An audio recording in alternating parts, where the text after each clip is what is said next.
Esa noche de Navidad entendí que una cena podía destruir lo que quedaba de mi dignidad. Tú solo sirves para limpiar baños, vieja inútil. Las palabras de Ignacio resonaron en el comedor como un portazo. Todos rieron. Mi cuñado soltó una carcajada. La madre de Ignacio aplaudió como si hubiera escuchado el mejor chiste del año. Sara, mi hija, mi única hija, bajó la cabeza y siguió cortando el pavo como si nada hubiera pasado. Yo me quedé de pie, con el plato sucio en la mano, sintiendo que el suelo se abría bajo mis pies. Me llamo Noelia Salgado. Tengo 58 años. Nací en un pueblo pequeño cerca de Guadalajara, donde las mujeres aprendíamos que el amor de madre era infinito, incondicional, eterno. Y yo cumplí con eso. Cumplí hasta que me olvidé de mí misma. Esta es la historia de cómo una madre puede amar tanto que olvida amarse a sí misma, hasta que la vida le devuelve la voz de una forma que nadie esperaba. Esa noche de Navidad guardé un secreto que cambiaría todo, pero para entender lo que pasó después de esa cena, necesito llevarte 3 años atrás, cuando todo empezó a romperse sin que yo quisiera verlo. 3 años antes, Sara llegó a casa con Ignacio por primera vez. Yo estaba preparando pozole en la cocina cuando escuché la puerta. Mi hija entró radiante, con ese brillo en los ojos que solo el enamoramiento puede dar. «Mamá, él es Ignacio». Era alto, de traje impecable, con una sonrisa que parecía ensayada frente al espejo. Me extendió la mano con firmeza exagerada. «Mucho gusto, señora Noelia. Sara me ha hablado mucho de usted». Algo en su mirada me incomodó desde el principio. Era una mirada que medía, que calculaba, que tasaba, como si estuviera evaluando una propiedad antes de hacer una oferta. Pero Sara estaba tan feliz que yo callé esa voz interior. Las madres siempre callamos cuando nuestras hijas sonríen así. Ignacio trabajaba en una empresa de inversiones. Hablaba con palabras grandes, de rendimientos y portafolios, de viajes a Miami y cenas de negocios. Sara lo miraba como si hubiera encontrado un príncipe.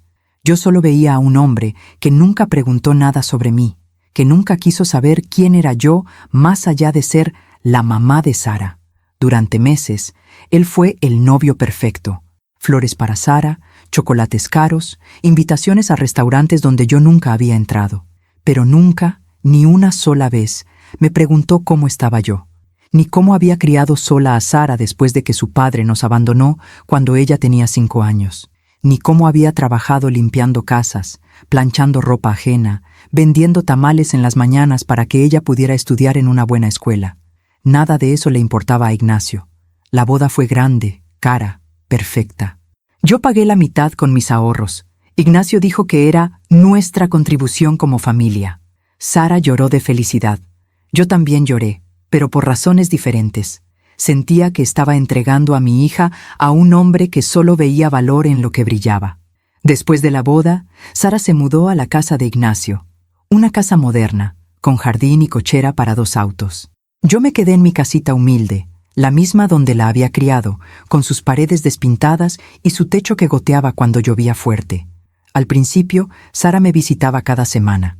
Me contaba de su nueva vida, de las cenas con los socios de Ignacio, de los planes para remodelar la cocina. Yo escuchaba, sonreía, preparaba su mole favorito, pero algo estaba cambiando en ella.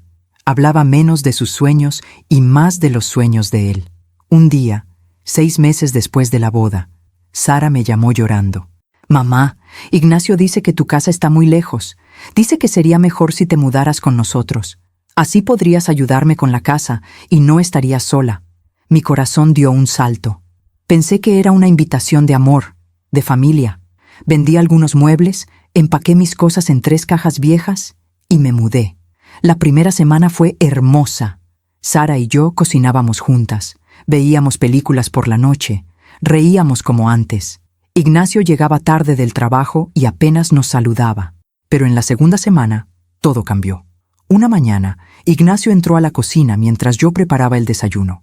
Se sirvió café sin decir buenos días y luego me miró fijamente. «Noelia, ya que vives aquí, sería bueno que ayudaras más con las cosas de la casa. Sara trabaja y se cansa. Tú tienes tiempo». No era una sugerencia, era una orden disfrazada de lógica. Yo asentí. Claro que ayudaría. Era mi hija, era mi familia. Pero ayudar se convirtió en hacer todo: lavar la ropa, planchar las camisas de Ignacio, limpiar los baños, preparar el desayuno, la comida y la cena, regar el jardín, lavar los autos, recibir a los amigos de Ignacio cuando hacían reuniones en la casa, servirles bebidas, limpiar después de que se iban. Sara no decía nada, solo me miraba con una mezcla de culpa y alivio, y yo callaba, porque las madres siempre callamos. Había una fotografía vieja en el buró de mi cuarto. Una Noelia de 30 años, con el cabello suelto al viento y una sonrisa enorme, parada frente al mar de Veracruz. Llevaba un vestido blanco y sandalias. Era libre, era feliz, era dueña de su vida. Esa mujer ya no existía, o eso creía yo. Cada noche, antes de dormir, miraba esa fotografía y me preguntaba dónde se había ido esa Noelia, cuándo había dejado de importar, cuándo había aceptado que mi único valor estaba en servir. Pero algo estaba a punto de cambiar. Algo que yo aún no sabía, pero que el destino ya estaba tejiendo en silencio. A veces confiamos demasiado en quien no debemos. ¿Tú también te has decepcionado de alguien que amabas? Cuéntame tu historia en los comentarios, quiero leerte. Los primeros meses en esa casa, yo intentaba convencerme de que todo estaba bien. Me levantaba a las 6 de la mañana antes de que saliera el sol. Preparaba café de olla con canela, el que a Sara le encantaba desde niña. Ponía la mesa con cuidado, doblaba las servilletas como me había enseñado mi madre. Planchaba la camisa de Ignacio mientras escuchaba el noticiario en la radio. Limpiaba el baño principal, el de visitas, la cocina. Regaba las plantas del jardín. Preparaba el almuerzo y lo dejaba listo en la estufa. Todo eso antes de las 10 de la mañana. Sara salía corriendo al trabajo, siempre tarde, siempre estresada. Me daba un beso rápido en la mejilla y decía: «Gracias, mamá. No sé qué haría sin ti». Ignacio tomaba su café sin mirarme, revisaba su teléfono y se iba sin despedirse. Yo me quedaba sola en esa casa grande y silenciosa. Al principio pensé que era temporal, que en cuanto Sara se organizara mejor, yo podría regresar a mi casita, a mi vida tranquila. Pero pasaron semanas, luego meses, y cada vez había más que hacer. «Mamá, ¿podrías lavar las cortinas? Es que con el polvo...» «Noelia, los vidrios están sucios. Se ve mal cuando vienen visitas». «Mamá, ¿puedes quedarte el sábado? Vamos a hacer una cena con los jefes de Ignacio». Yo siempre decía que sí, porque así me habían enseñado. Una madre no dice que no. Una madre se sacrifica. Una madre da todo sin esperar nada a cambio. Pero algo dentro de mí empezaba a apagarse. Recuerdo una tarde de domingo, 3 meses después de haberme mudado. Yo estaba en la cocina preparando chiles en nogada para una comida familiar que Ignacio había organizado. Mis manos estaban manchadas de granada. Mis pies me dolían de estar parada tanto tiempo. Había estado cocinando desde las 7 de la mañana. Sara entró a la cocina, hermosa con su vestido nuevo, maquillada, perfumada. «Huele delicioso, mamá. Eres la mejor». Me abrazó rápido y salió corriendo a atender a los invitados. Yo me quedé mirando mis manos arrugadas, manchadas, cansadas, manos que habían trabajado toda una vida, manos que ya no sabían descansar. Desde la sala escuchaba las risas, las conversaciones, el tintineo de las copas. Ignacio contaba una anécdota de negocios. Todos reían. Sara reía también, con esa risa nueva que había aprendido desde que se casó. Una risa educada, controlada, perfecta. Yo serví la comida. Puse cada plato con cuidado. Nadie dijo gracias. Nadie preguntó si yo iba a sentarme a comer con ellos. Comí sola en la cocina, de pie, con el plato sobre la barra, escuchando las voces del otro lado de la pared. Esa noche, cuando todos se fueron y la casa volvió a estar en silencio, lavé montañas de platos, guardé las sobras, barrí el comedor, recogí las servilletas sucias, limpié las manchas de vino en el mantel. Eran las 2 de la mañana cuando finalmente subí a mi cuarto. Me senté en la cama y miré la fotografía de Veracruz. Esa Noelia joven, libre, sonriente. Traté de recordar cómo se sentía ser ella. Traté de recordar la última vez que alguien me había preguntado cómo estaba. La última vez que había hecho algo solo para mí. No pude recordarlo. Esa noche lloré en silencio, con la almohada tapando mi boca para que nadie me escuchara. Lloré por esa mujer de la fotografía. Lloré por la Noelia que había dejado de existir. pero todavía no entendía que las cosas iban a empeorar mucho más antes de mejorar. Pasó el tiempo y yo me convertí en invisible. Ignacio dejó de saludarme por completo.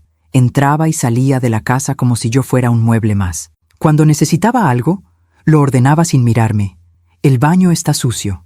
Faltan cervezas en el refrigerador. Esta camisa tiene una arruga. Nunca, por favor. Nunca, gracias. Nunca, Noelia.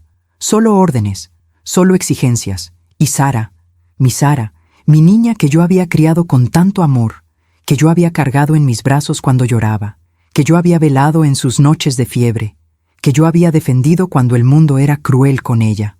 Sara guardaba silencio. Al principio intentaba mediar. Ignacio, no le hables así a mi mamá. Pero él la miraba con esa mirada fría que tenía, y Sara bajaba la voz. Es que mi mamá entiende, ¿verdad, mamá? Y yo asentía, porque no quería causar problemas, porque no quería que mi hija tuviera conflictos en su matrimonio, porque pensaba que si yo me sacrificaba un poco más, si yo aguantaba un poco más, todo volvería a estar bien. Qué equivocada estaba. Una tarde, 6 meses después de vivir con ellos, decidí hacer algo por mí misma. Algo pequeño, insignificante, pero mío. Había visto un anuncio de una clase de pintura para adultos en el centro comunitario. Las clases eran los martes por la tarde, de 4 a 6. Costaban 200 pesos al mes. Yo tenía algo de dinero guardado, lo poco que me quedaba de la venta de mis muebles. Le dije a Sara durante el desayuno: «Hija, vi que hay unas clases de pintura. Pensé que podría ir los martes. Hace años que quiero aprender». Sara sonrió. «Qué bonito, mamá. Claro que sí. Te va a hacer bien». Me sentí feliz por primera vez en meses, ilusionada, como si una parte de esa Noelia de la fotografía estuviera despertando. Pero esa tarde, cuando estaba a punto de salir, Ignacio llegó temprano a casa. «¿A dónde vas?» A una clase de pintura». Me miró como si hubiera dicho algo absurdo. «¿Pintura? ¿A tu edad?» Se rió. Una risa seca, cruel. «Noelia, Sara me dijo que necesita que te quedes hoy. Vienen unos clientes importantes a cenar. Alguien tiene que preparar todo». Miré a Sara. Ella estaba en la sala, con el teléfono en la mano, sin levantar la vista. «Sara, es importante, mamá. Son clientes de Ignacio. Por favor». Me quité el suéter que me había puesto. Guardé el bolso. Regresé a la cocina. Nunca volví a mencionar las clases de pintura. Esa noche, mientras preparaba medallones de res y ensalada César, mientras ponía la mesa con los platos buenos y las copas de cristal, mientras servía el vino y sonreía a los extraños que ni siquiera me veían, algo dentro de mí se rompió. Pero todavía no sabía que ese quiebre era necesario, que a veces hay que tocar fondo para encontrar la fuerza de levantarse. Los meses siguientes fueron una rutina de silencio y servicio. Me levantaba temprano, trabajaba todo el día, me acostaba tarde, y en medio de todo eso desaparecía un poco más cada día. Dejé de arreglarme. ¿Para qué? Nadie me miraba. Dejé de hablar en las comidas. ¿Para qué? Nadie me escuchaba. Dejé de tener opiniones, deseos, sueños. Me convertí en lo que ellos necesitaban que fuera.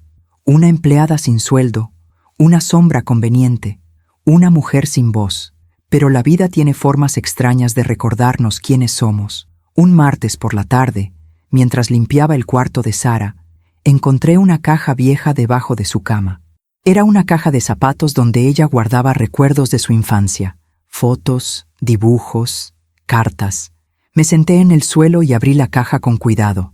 Había una fotografía de Sara a los 7 años, con su uniforme de la escuela, abrazándome. Yo estaba flaca, cansada, pero sonreía. Sara tenía un dibujo en la mano, uno que había hecho para mí en la escuela. Lo saqué de la caja. Era un dibujo en crayola de 2 personas tomadas de la mano, una grande y una pequeña. Arriba decía con letras desparejas: «Mi mamá es la mejor del mundo. La amo, Sara». Me quedé mirando ese dibujo durante mucho tiempo. ¿Qué había pasado con esa niña que me amaba así? ¿Qué había pasado con esa madre que valía la pena ser amada? Guardé el dibujo en el bolsillo de mi delantal y seguí limpiando. Pero algo había cambiado. Una pequeña semilla de algo que todavía no podía nombrar había sido plantada. Mientras cuento todo esto, pienso en dónde estarás escuchándome. Escribe el nombre de tu ciudad en los comentarios. Las fracturas nunca llegan de golpe. Llegan como grietas invisibles que se van abriendo poco a poco hasta que un día miras y todo está roto.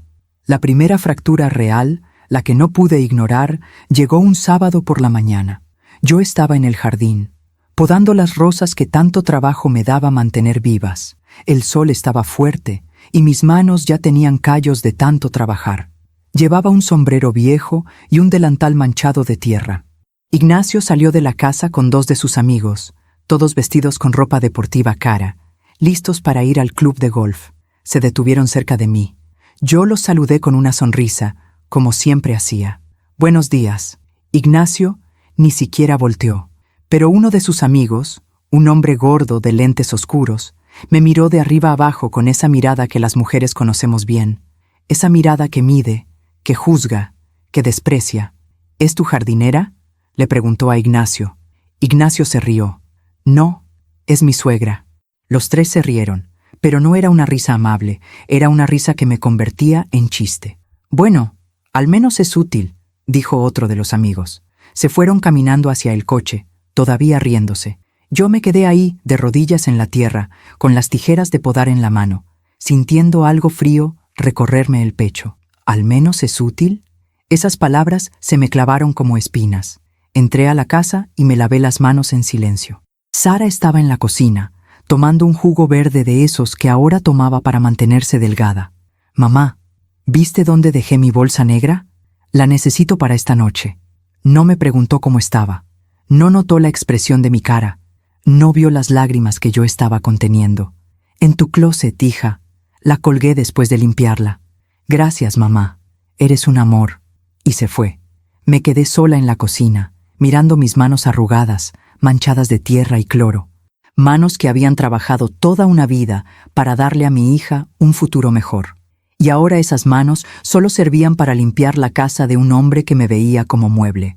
Pero yo seguía callando, seguía aguantando, porque creía que el amor de madre significaba eso: aguantar todo, perdonar todo, sacrificarse por todo.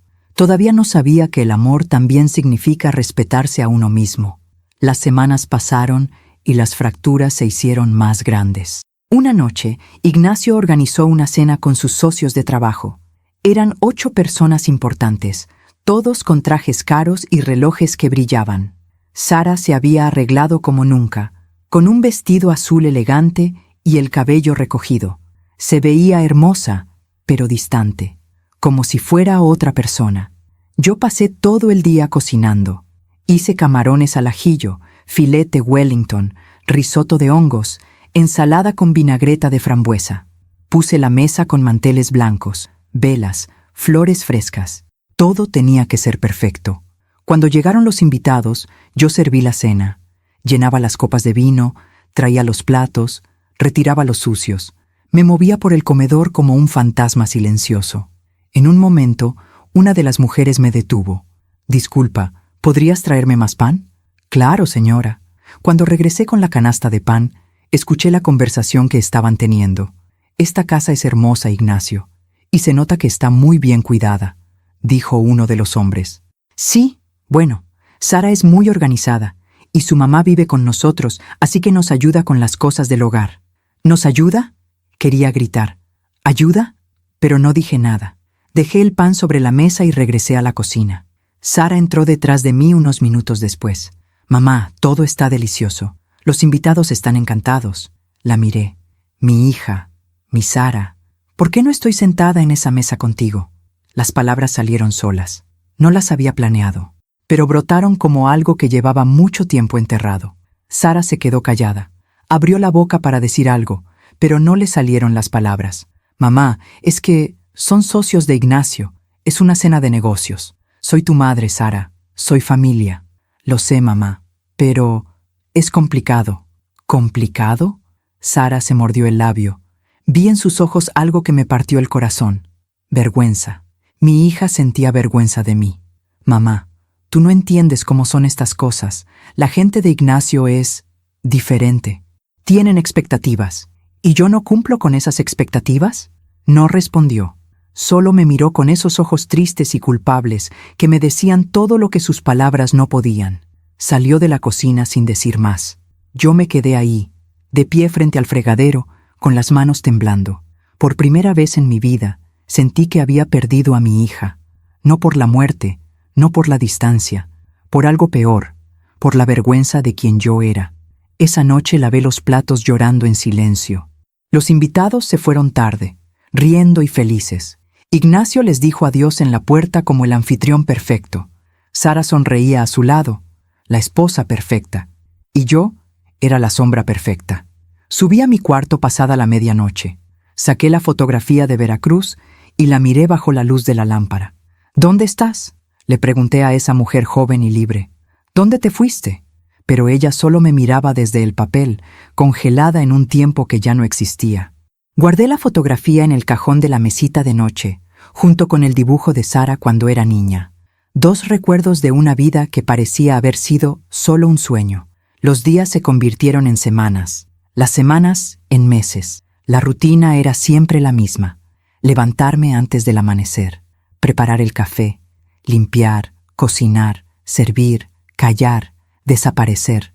Pero algo estaba cambiando dentro de mí, algo pequeño, casi imperceptible, pero real.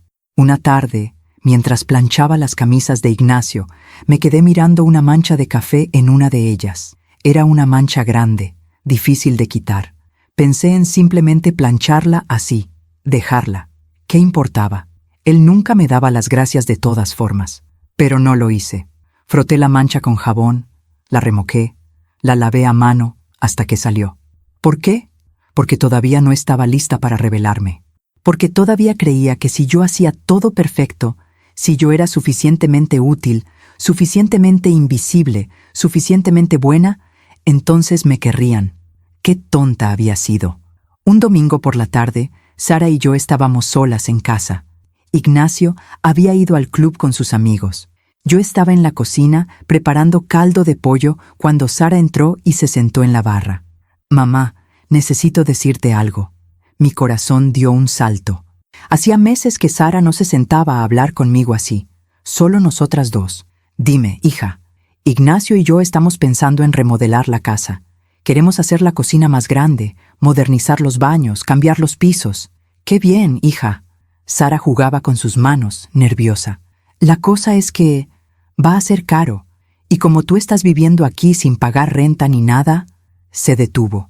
Yo sentí que el suelo se movía bajo mis pies. «¿Qué estás diciendo, Sara? No es que queramos cobrarte, mamá.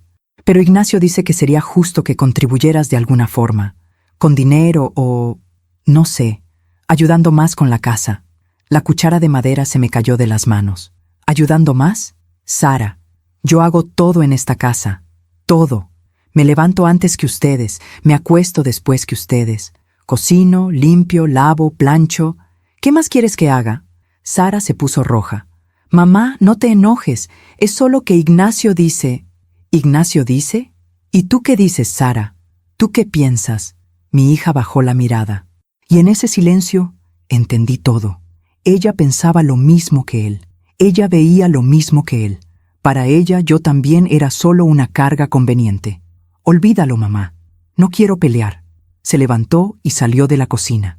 Yo me quedé ahí, temblando, con las lágrimas quemándome los ojos. Esa noche no pude dormir.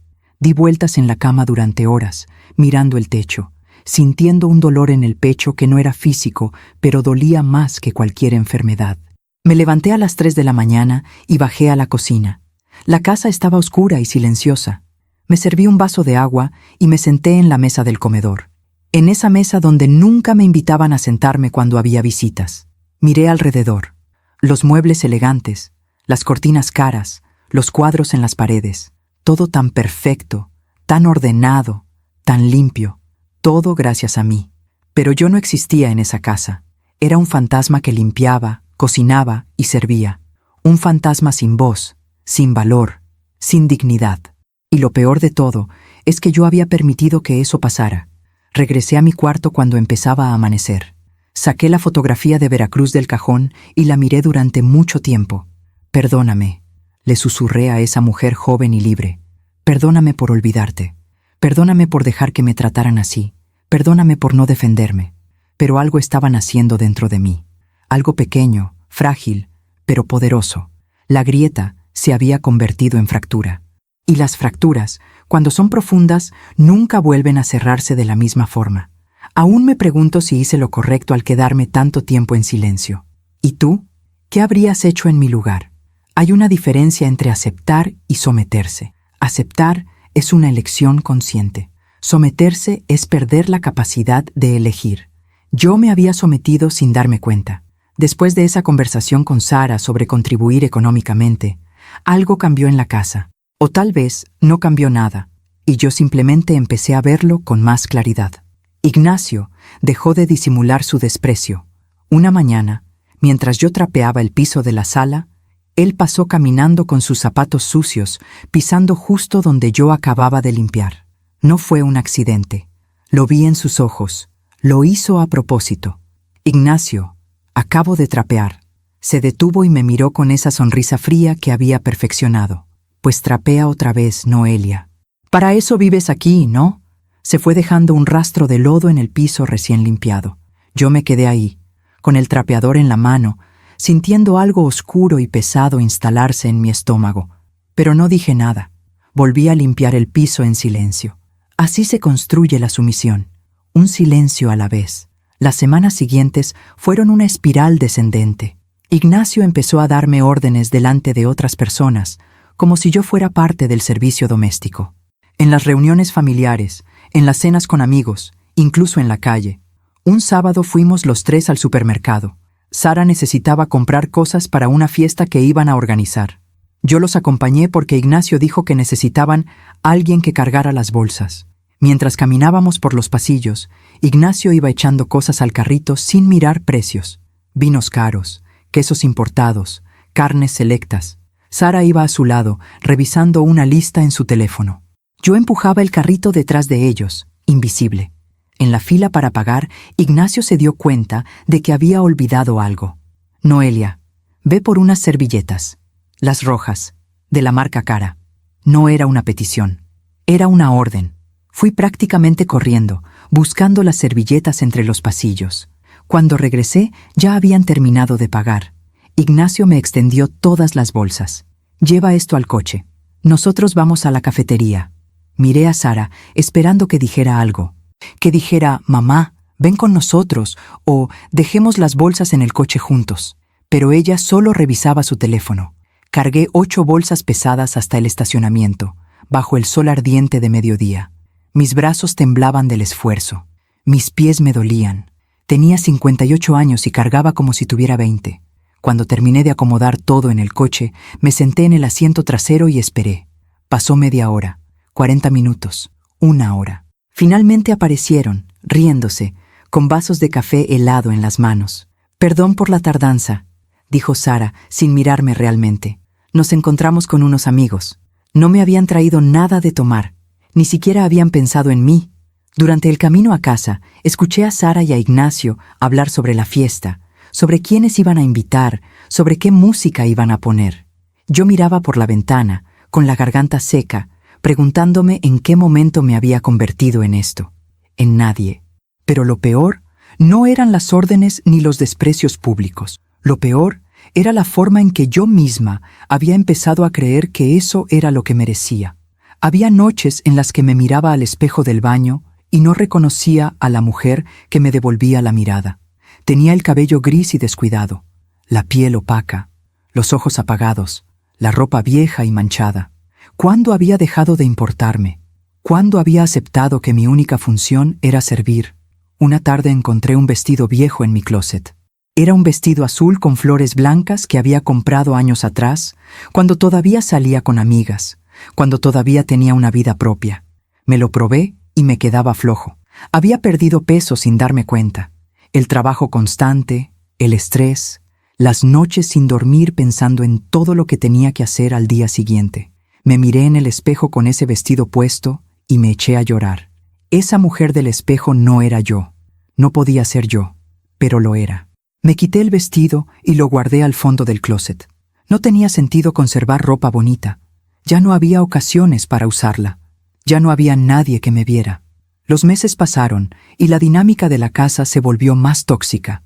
Ignacio empezó a hacer comentarios sobre mi edad, sobre mi apariencia, sobre mi inutilidad para cualquier cosa que no fuera limpiar y cocinar. Noelia, ya estás vieja para entender cómo funciona el mundo moderno. ¿Para qué quieres un teléfono nuevo? Ni siquiera sabes usar el que tienes. A tu edad deberías estar agradecida de que alguien te dé techo. Y Sara, mi Sara callaba. O peor, a veces se reía. Una noche estábamos cenando los tres. Yo había preparado pozole, uno de los platillos favoritos de Sara desde que era niña. Había pasado horas cocinando, preparando todas las guarniciones, tostando el chile, limpiando el maíz. Puse los platos en la mesa y me senté con ellos. Últimamente ya ni siquiera me invitaban a sentarme, pero esa noche decidí hacerlo de todas formas. Era mi comida, mi esfuerzo. Merecía sentarme a la mesa. Ignacio me miró con fastidio. ¿No vas a traer las tortillas? Ya están en la mesa, respondí señalando la canasta. Están frías, necesitan calentarse. Me quedé mirándolo. Por un momento algo en mí se reveló, algo pequeño pero feroz. Puedes calentarlas tú mismo, el comal está prendido. El silencio que siguió fue pesado como una losa. Ignacio dejó la cuchara sobre la mesa con un golpe seco. Sara me miró con los ojos muy abiertos, como diciéndome que me callara, que no causara problemas. ¿Perdón?, dijo Ignacio, con esa voz peligrosamente calmada. Mi corazón latía tan fuerte que podía escucharlo en mis oídos, pero algo dentro de mí se había activado, algo que llevaba mucho tiempo dormido. Dije que puedes calentarlas tú. Mamá, ya voy yo, interrumpió Sara, levantándose rápidamente. No, Sara, tu mamá va a ir. ¿Verdad, Noelia? La forma en que dijo mi nombre, con tanto desprecio, con tanta crueldad. Sara me miraba suplicante. Mamá, por favor. Y ahí estaba de nuevo, la súplica de mi hija para que yo mantuviera la paz, para que yo tragara mi dignidad, para que yo siguiera siendo la que se somete. Me levanté sin decir palabra, calenté las tortillas, las puse en la mesa, me senté de nuevo, pero algo había cambiado. Esa pequeña chispa de rebeldía no se había apagado del todo. Seguía ahí, diminuta pero viva. Los días se hicieron más difíciles. Ignacio había encontrado una forma nueva de humillarme, la indiferencia absoluta. Ya no me daba órdenes directamente. Simplemente le decía a Sara lo que necesitaba, y Sara me lo transmitía. Mamá, Ignacio dice que la casa necesita una limpieza profunda este fin de semana. Mamá, Ignacio quiere que hagas ese pollo que hiciste la otra vez. Mamá, Ignacio necesita que laves su coche antes del mediodía. Mi hija se había convertido en intermediaria de mi propia humillación, y yo seguía obedeciendo, seguía limpiando, cocinando, sirviendo, porque en el fondo todavía creía que si yo era lo suficientemente buena, lo suficientemente útil, eventualmente me verían, me valorarían, me amarían. Qué ingenua había sido. Una tarde de jueves, mientras limpiaba el estudio de Ignacio, encontré algo que no debía haber visto.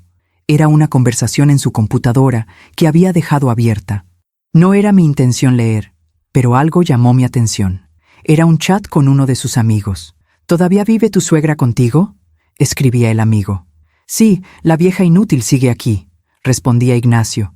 Pero al menos sirve para algo. Nos ahorra una fortuna en servicio doméstico y ni siquiera tenemos que pagarle. Seguían varios emojis riéndose.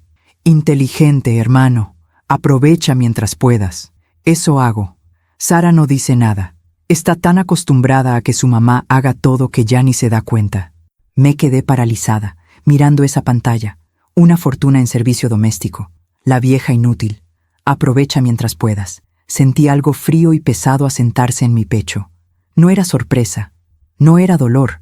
Era algo peor. Era confirmación. Yo sabía en algún lugar profundo de mi ser que Ignacio me despreciaba, pero leerlo así, tan crudo, tan cruel, con esa risa cómplice de su amigo, me mostró algo que había estado negando. Yo no era familia para él, era mano de obra gratuita. Y Sara lo permitía. Cerré la laptop con cuidado y terminé de limpiar el estudio. Mis manos temblaban, pero seguí trabajando. Sacudí los libreros, aspiré la alfombra, limpié las ventanas. Porque eso es lo que hace una mujer sometida. Sigue trabajando incluso cuando su corazón está roto. Esa noche, mientras preparaba la cena, Sara entró a la cocina canturreando. Estaba de buen humor. «Huele rico, mamá. ¿Qué estás haciendo?» «Lasaña». Mi favorita. Eres la mejor». La miré. Mi hija. Mi niña. La persona por la que yo había sacrificado todo. «Sara, ¿tú crees que soy útil?» Dejó de sonreír. «¿Qué? Claro que sí, mamá. ¿Por qué preguntas eso? ¿Solo útil? ¿O algo más?» «Mamá, no entiendo. ¿Me amas porque soy tu madre o porque limpio tu casa?» Sara se puso pálida. «Mamá, ¿de dónde sale eso? Claro que te amo. Eres mi mamá. Pero nunca me defiendes. Nunca le dices nada a Ignacio cuando me trata mal. ¿Por qué, Sara?» Mi hija bajó la mirada.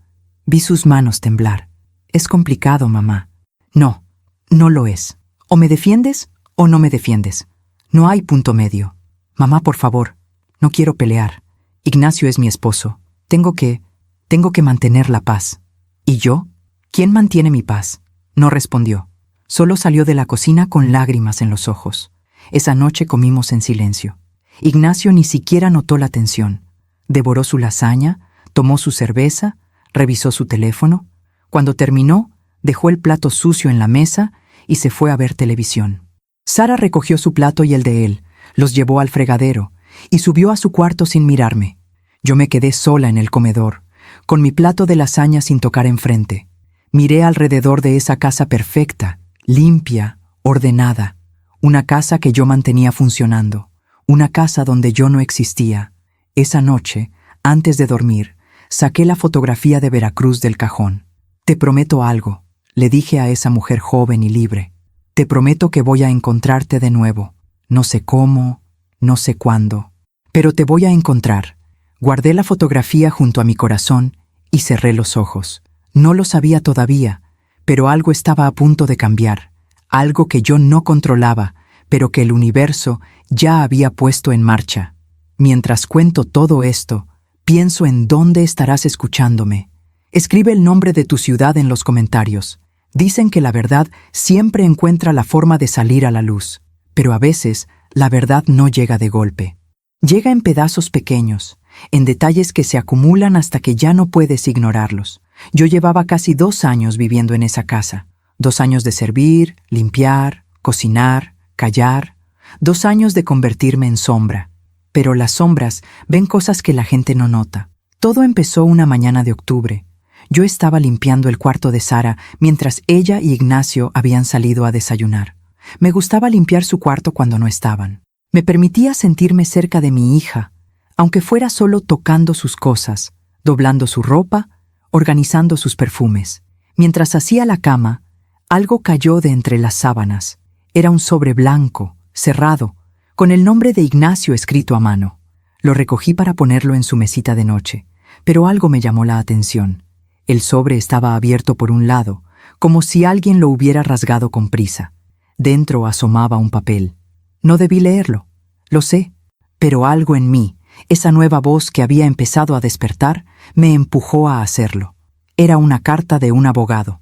«Estimado señor Ignacio Mendoza, en referencia a su consulta sobre posibilidad de adquisición legal de propiedad ubicada en calle Jacarandas 247, le informamos que según el registro público de la propiedad, dicho inmueble permanece bajo titularidad única de la señora Noelia Salgado».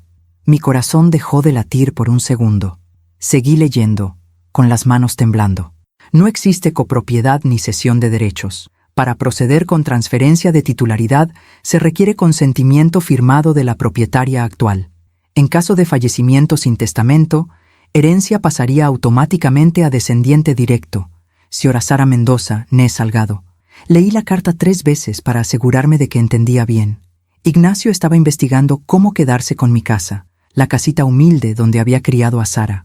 La casa que había pagado trabajando doble turno durante 20 años. La casa que era lo único que me quedaba en el mundo.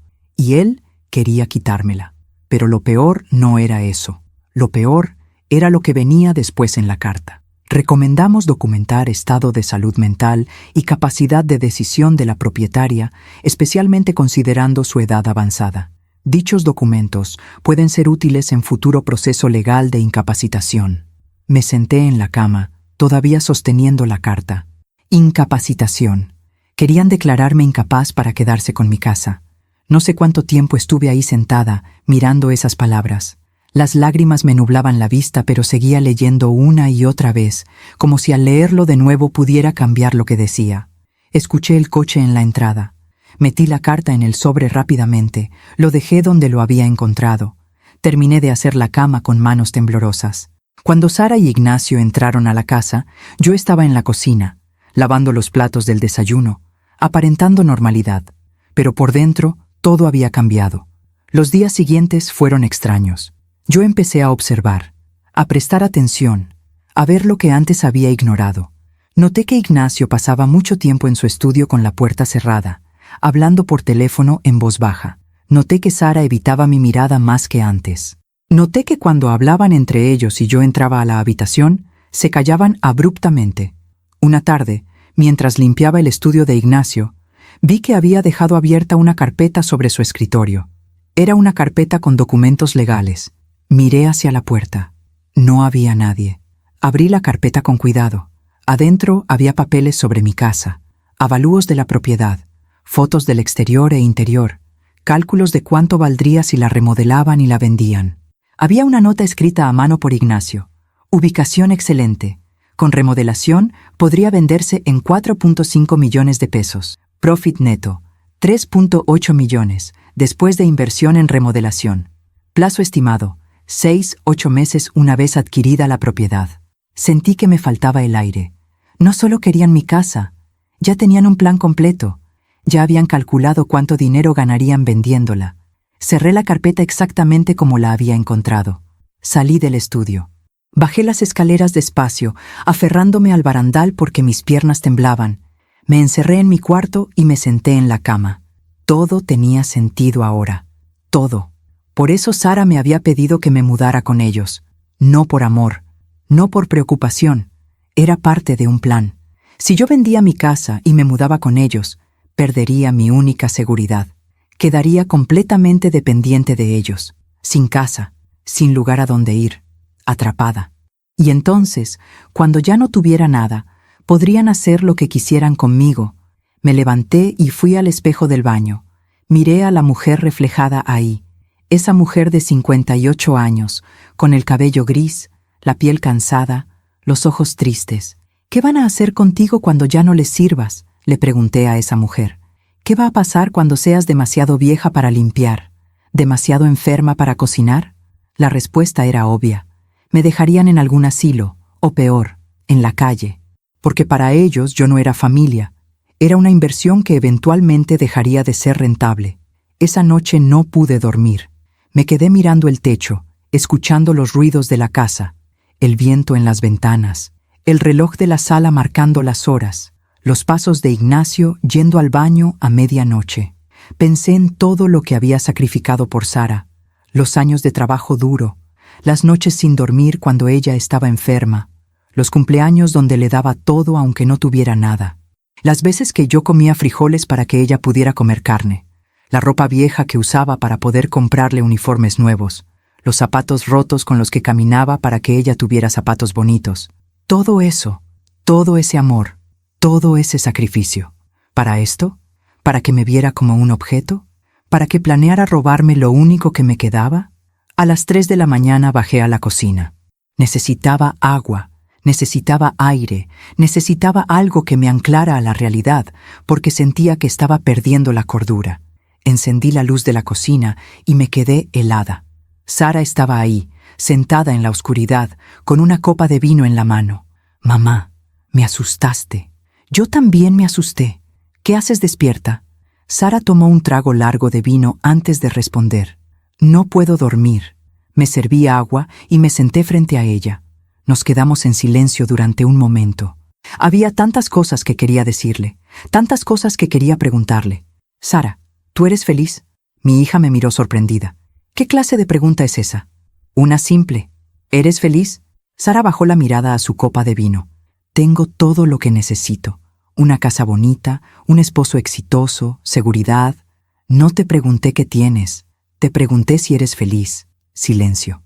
«A veces», dijo finalmente, con la voz tan baja que apenas la escuché. ¿Solo a veces? Sara se terminó el vino de un trago. Mamá, es tarde. Deberíamos dormir. Se levantó para irse, pero yo la detuve tomándola del brazo. Sara, mírame. Me miró, y en sus ojos vi algo que me partió el corazón. Vi a mi niña pequeña.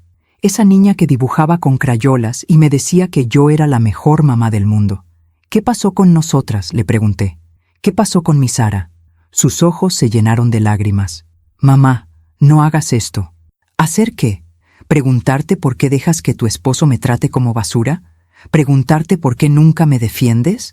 ¿Preguntarte por qué te quedas callada mientras él me humilla? Porque es mi esposo, mamá. Porque tengo que vivir con él. Porque si lo contradigo, si te defiendo, entonces todo se vuelve más difícil para todos. ¿Para todos? ¿O para ti? Sara se soltó de mi mano. No entiendes nada. Tú no sabes lo que es estar casada. Tú no sabes lo que es tener que mantener la paz en un matrimonio.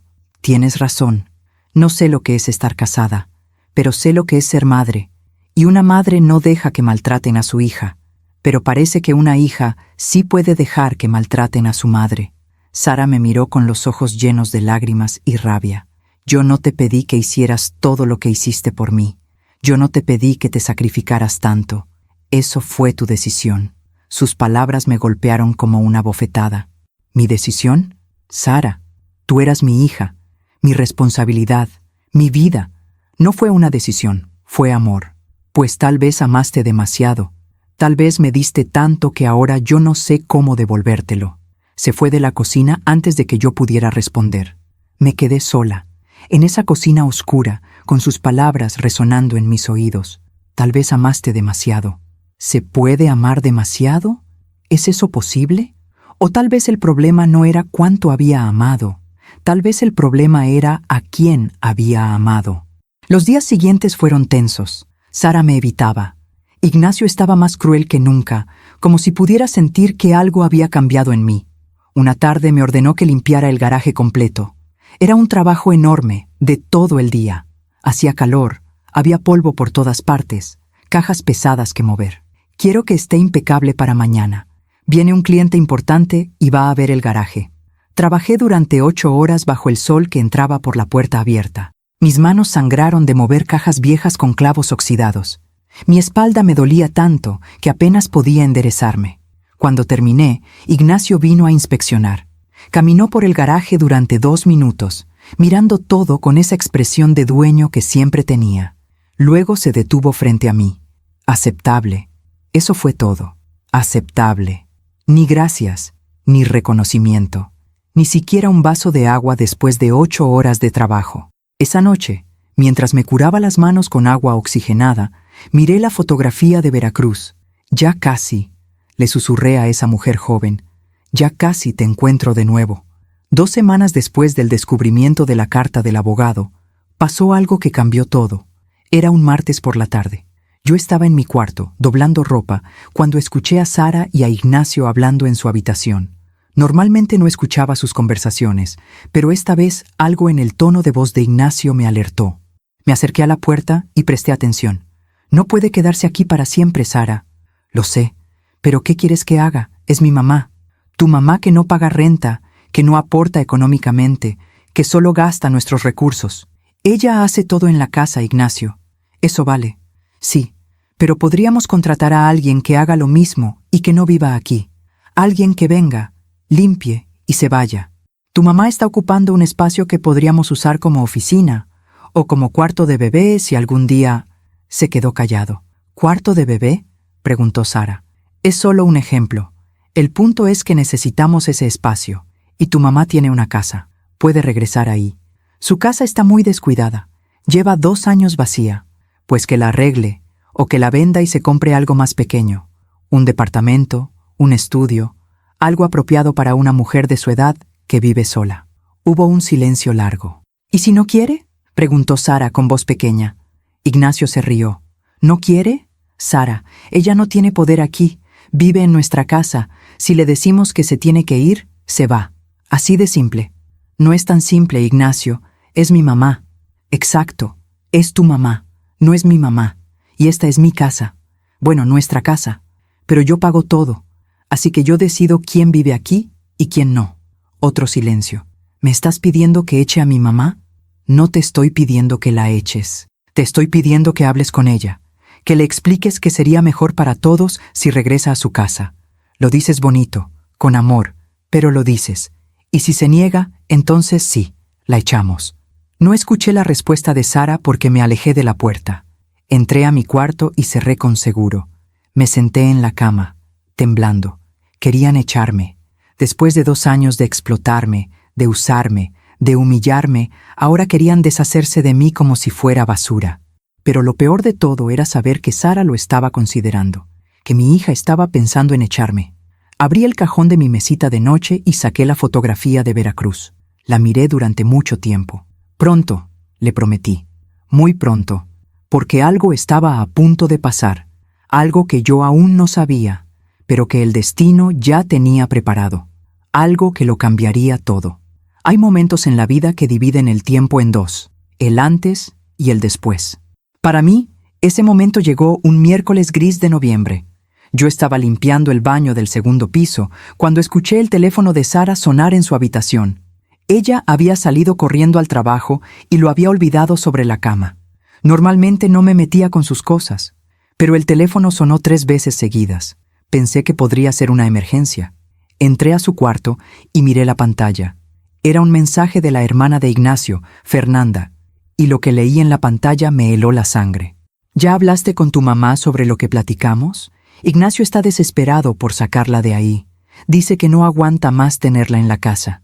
El mensaje anterior decía: mi hermano tiene razón. Tu mamá ya se pasó de la raya. 2 años viviendo gratis es demasiado. Además, si consiguen su casa, pueden hacer buen dinero. Mi hermano ya tiene todo calculado. Seguí subiendo en la conversación, con las manos temblando. Sara había respondido semanas atrás. Lo sé, Fer, pero es mi mamá. No puedo simplemente echarla así, pues tendrás que hacerlo, o Ignacio lo hará por ti, y créeme, él no va a ser amable. Estoy buscando la forma de decírselo, tal vez después de Navidad. ¿Después de Navidad? Sara, ya es noviembre. Tu hermano quiere que se vaya antes de Navidad. No quiere pasar otra Navidad con ella en la casa. Es que es difícil, Fer. Siento que le estoy haciendo algo horrible. No le estás haciendo nada horrible. Le estás dando de regreso su independencia.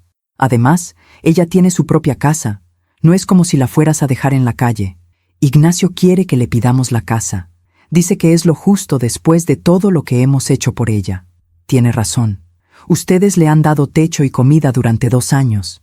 Eso vale mucho. Su casita es lo mínimo que ella puede dar a cambio.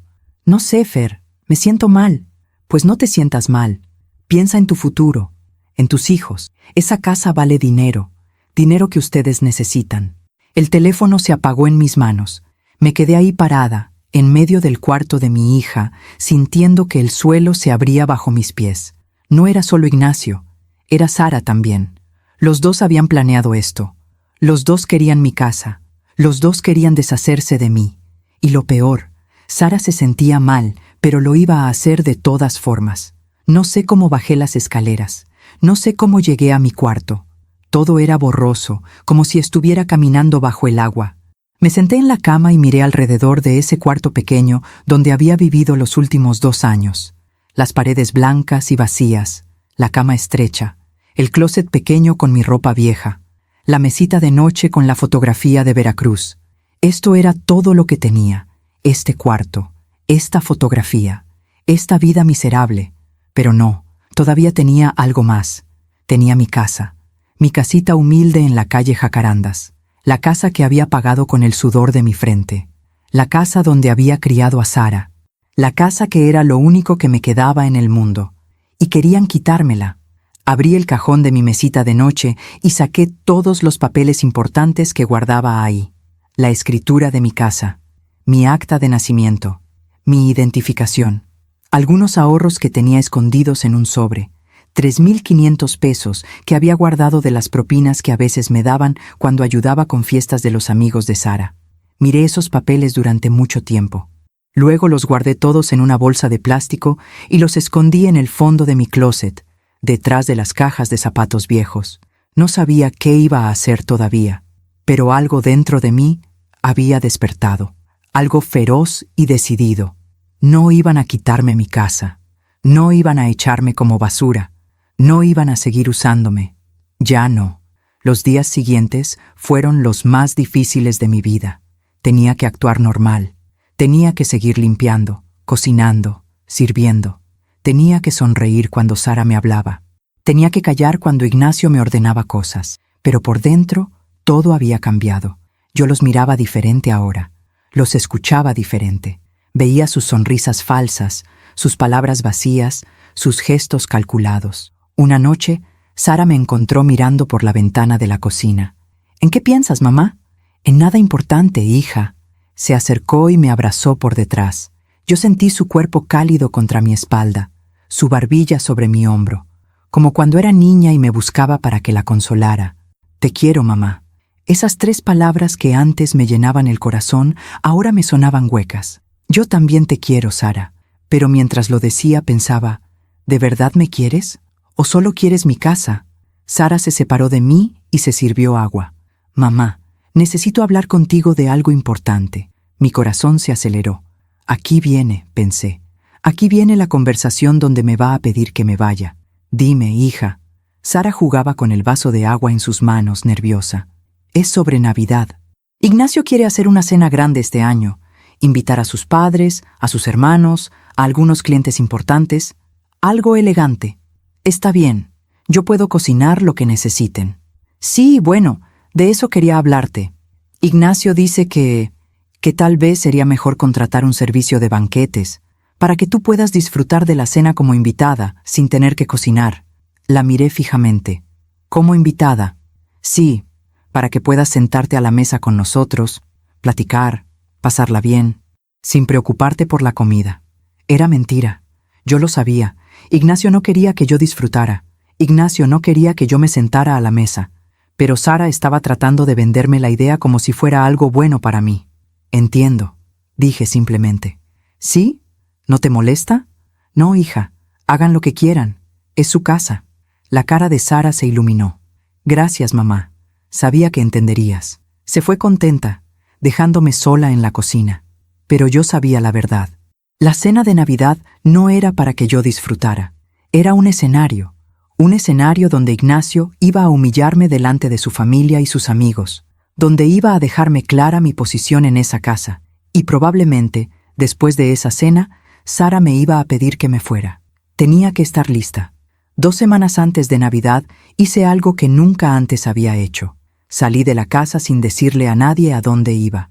Tomé el autobús hasta mi viejo vecindario, hasta la calle Jacarandas, hasta mi casa. Hacía 2 años que no la visitaba. Caminé despacio por esa calle que había sido mi hogar durante tantos años. Los mismos árboles, las mismas casas de los vecinos, las mismas grietas en la banqueta. Me detuve frente a mi casa y sentí que algo se rompía dentro de mí. Estaba descuidada, la pintura descarapelada, el jardín lleno de hierba, las ventanas sucias, la puerta con el candado oxidado. Saqué las llaves que siempre cargaba conmigo y abrí. El olor a encerrado me golpeó inmediatamente. Entré despacio, como si estuviera entrando a un museo de mi propia vida. Todo estaba cubierto de polvo, los muebles que había dejado, las cortinas viejas, las fotografías en las paredes. Caminé por la sala, por la cocina, por el cuarto que había sido de Sara. En cada rincón había un recuerdo. Las marcas en la pared donde medía a Sara cada cumpleaños, la mesa donde hacíamos la tarea juntas, la estufa donde le enseñé a hacer tortillas, el sillón donde nos acurrucábamos a ver películas los domingos. Esta casa era mi vida, mi historia, mi corazón. Y querían quitármela para venderla y hacer dinero. Me senté en el suelo de la sala y lloré. Lloré por todo lo que había perdido. Por la Sara que dibujaba con crayolas, por la Noelia que era fuerte y libre, por los años que había desperdiciado tratando de comprar amor con sacrificio. Lloré hasta que no me quedaron más lágrimas. Cuando me levanté, algo había cambiado dentro de mí. Miré alrededor de esa casa vacía y hice una promesa. Esta casa es mía. La pagué con mi sudor y mis lágrimas, y nadie me la va a quitar. Nadie. Salí de la casa, Cerré con llave y regresé. Cuando llegué, Sara me preguntó dónde había estado. Fui a hacer unos mandados. Mentí. Era la primera vez que le mentía a mi hija. Pero ya no era la misma mujer que había sido. Ya no era la mujer que decía la verdad para luego ser castigada por ella. La semana antes de Navidad, Ignacio empezó a hacer comentarios más directos.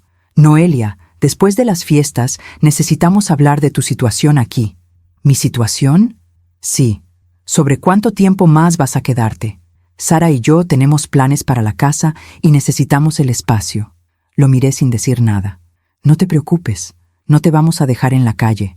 Continuó con esa sonrisa falsa. Tienes tu casa, puedes regresar ahí. O si quieres venderla, nosotros te podemos ayudar. Tengo contactos de bienes raíces. Te darían buen precio. Qué amable, dije con una voz que no reconocí como mía. Ignacio me miró extrañado, como si hubiera notado algo diferente en mi tono, pero no dijo nada más. Esa noche, mientras todos dormían, bajé a la cocina y saqué mi vieja libreta de recetas, la que había usado durante años para anotar platillos, cumpleaños, recuerdos. En la última página escribí, 22 de diciembre. Ignacio me dijo que me tengo que ir después de Navidad. Quiere que venda mi casa. Sara no ha dicho nada, no me ha defendido, no ha dicho, no mamá, quédate. Nada. Hoy entendí que mi hija me ama, pero no lo suficiente. Me ama menos de lo que ama su comodidad. Me ama menos de lo que ama su matrimonio. Me ama menos de lo que ama el dinero. Y yo he sido tonta. He sido ciega. He permitido que me trataran así porque pensé que el sacrificio era amor. Pero el sacrificio sin respeto no es amor. Es esclavitud. No sé qué va a pasar en Navidad, pero sé que algo tiene que cambiar. Porque esta Noelia que limpia baños y aguanta humillaciones, esta Noelia tiene que morir para que la verdadera Noelia pueda vivir de nuevo. Cerré la libreta y la guardé. Subí a mi cuarto y miré la fotografía de Veracruz por última vez esa noche. Ya casi, le susurré, ya casi llega el momento. 3 días antes de Navidad, sucedió algo que yo no esperaba. Estaba limpiando el cuarto de visitas cuando sonó mi teléfono. Era un número desconocido. ¿Bueno? ¿Señora Noelia Salgado? Sí, soy yo. Habla de la Lotería Nacional. Tenemos una noticia importante para usted. Mi corazón dejó de latir por un segundo. ¿Una noticia? El boleto que compró el mes pasado en el sorteo especial de Navidad resultó ganador. El mundo se detuvo. ¿Ganador? Sí, señora. Ganador del premio mayor. 27 millones de dólares. El teléfono casi se me cae de las manos. ¿Esto es una broma? No, señora. No es una broma. Necesitamos que venga a nuestras oficinas a validar su boleto y reclamar su premio. ¿Tiene el boleto en su posesión? Pensé en el boleto que había comprado hacía un mes.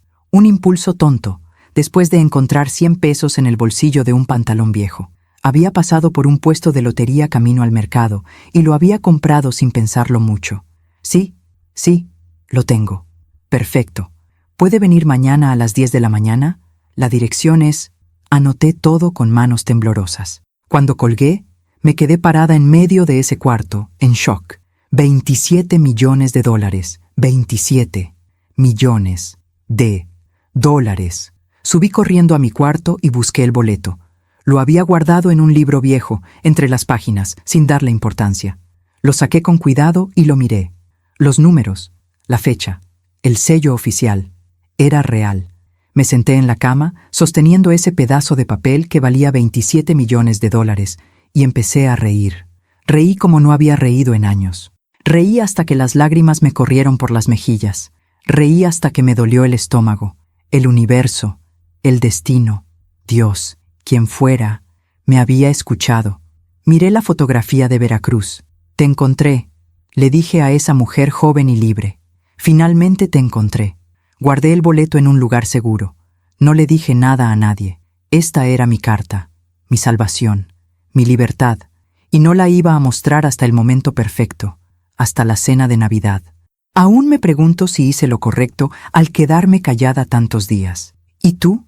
¿Qué habrías hecho en mi lugar? La mañana del 24 de diciembre amaneció fría y gris. Yo me levanté a las 5, como siempre, pero esa mañana era diferente. Esa mañana todo era diferente. El día anterior había ido a las oficinas de la Lotería Nacional. Había validado mi boleto. Había firmado papeles. Había escuchado a los abogados explicarme el proceso. El dinero estaría disponible en mi cuenta en 72 horas. 27 millones de dólares. Pero nadie lo sabía. Ni Sara, ni Ignacio, nadie. Yo había guardado todos los documentos en una carpeta dentro de mi maleta. Una maleta vieja que ya tenía empacada con toda mi ropa, mis fotografías, mis recuerdos, todo listo para irme. Solo faltaba la cena. Pasé todo el día preparándome. Me bañé con cuidado. Me puse un vestido azul marino que había comprado años atrás y que nunca había usado. Me maquillé por primera vez en meses, me arreglé el cabello, me puse unos aretes de perlas que habían sido de mi madre. Cuando bajé las escaleras a las 6 de la tarde, Sara me miró sorprendida. «Mamá, te ves hermosa». «Gracias, hija».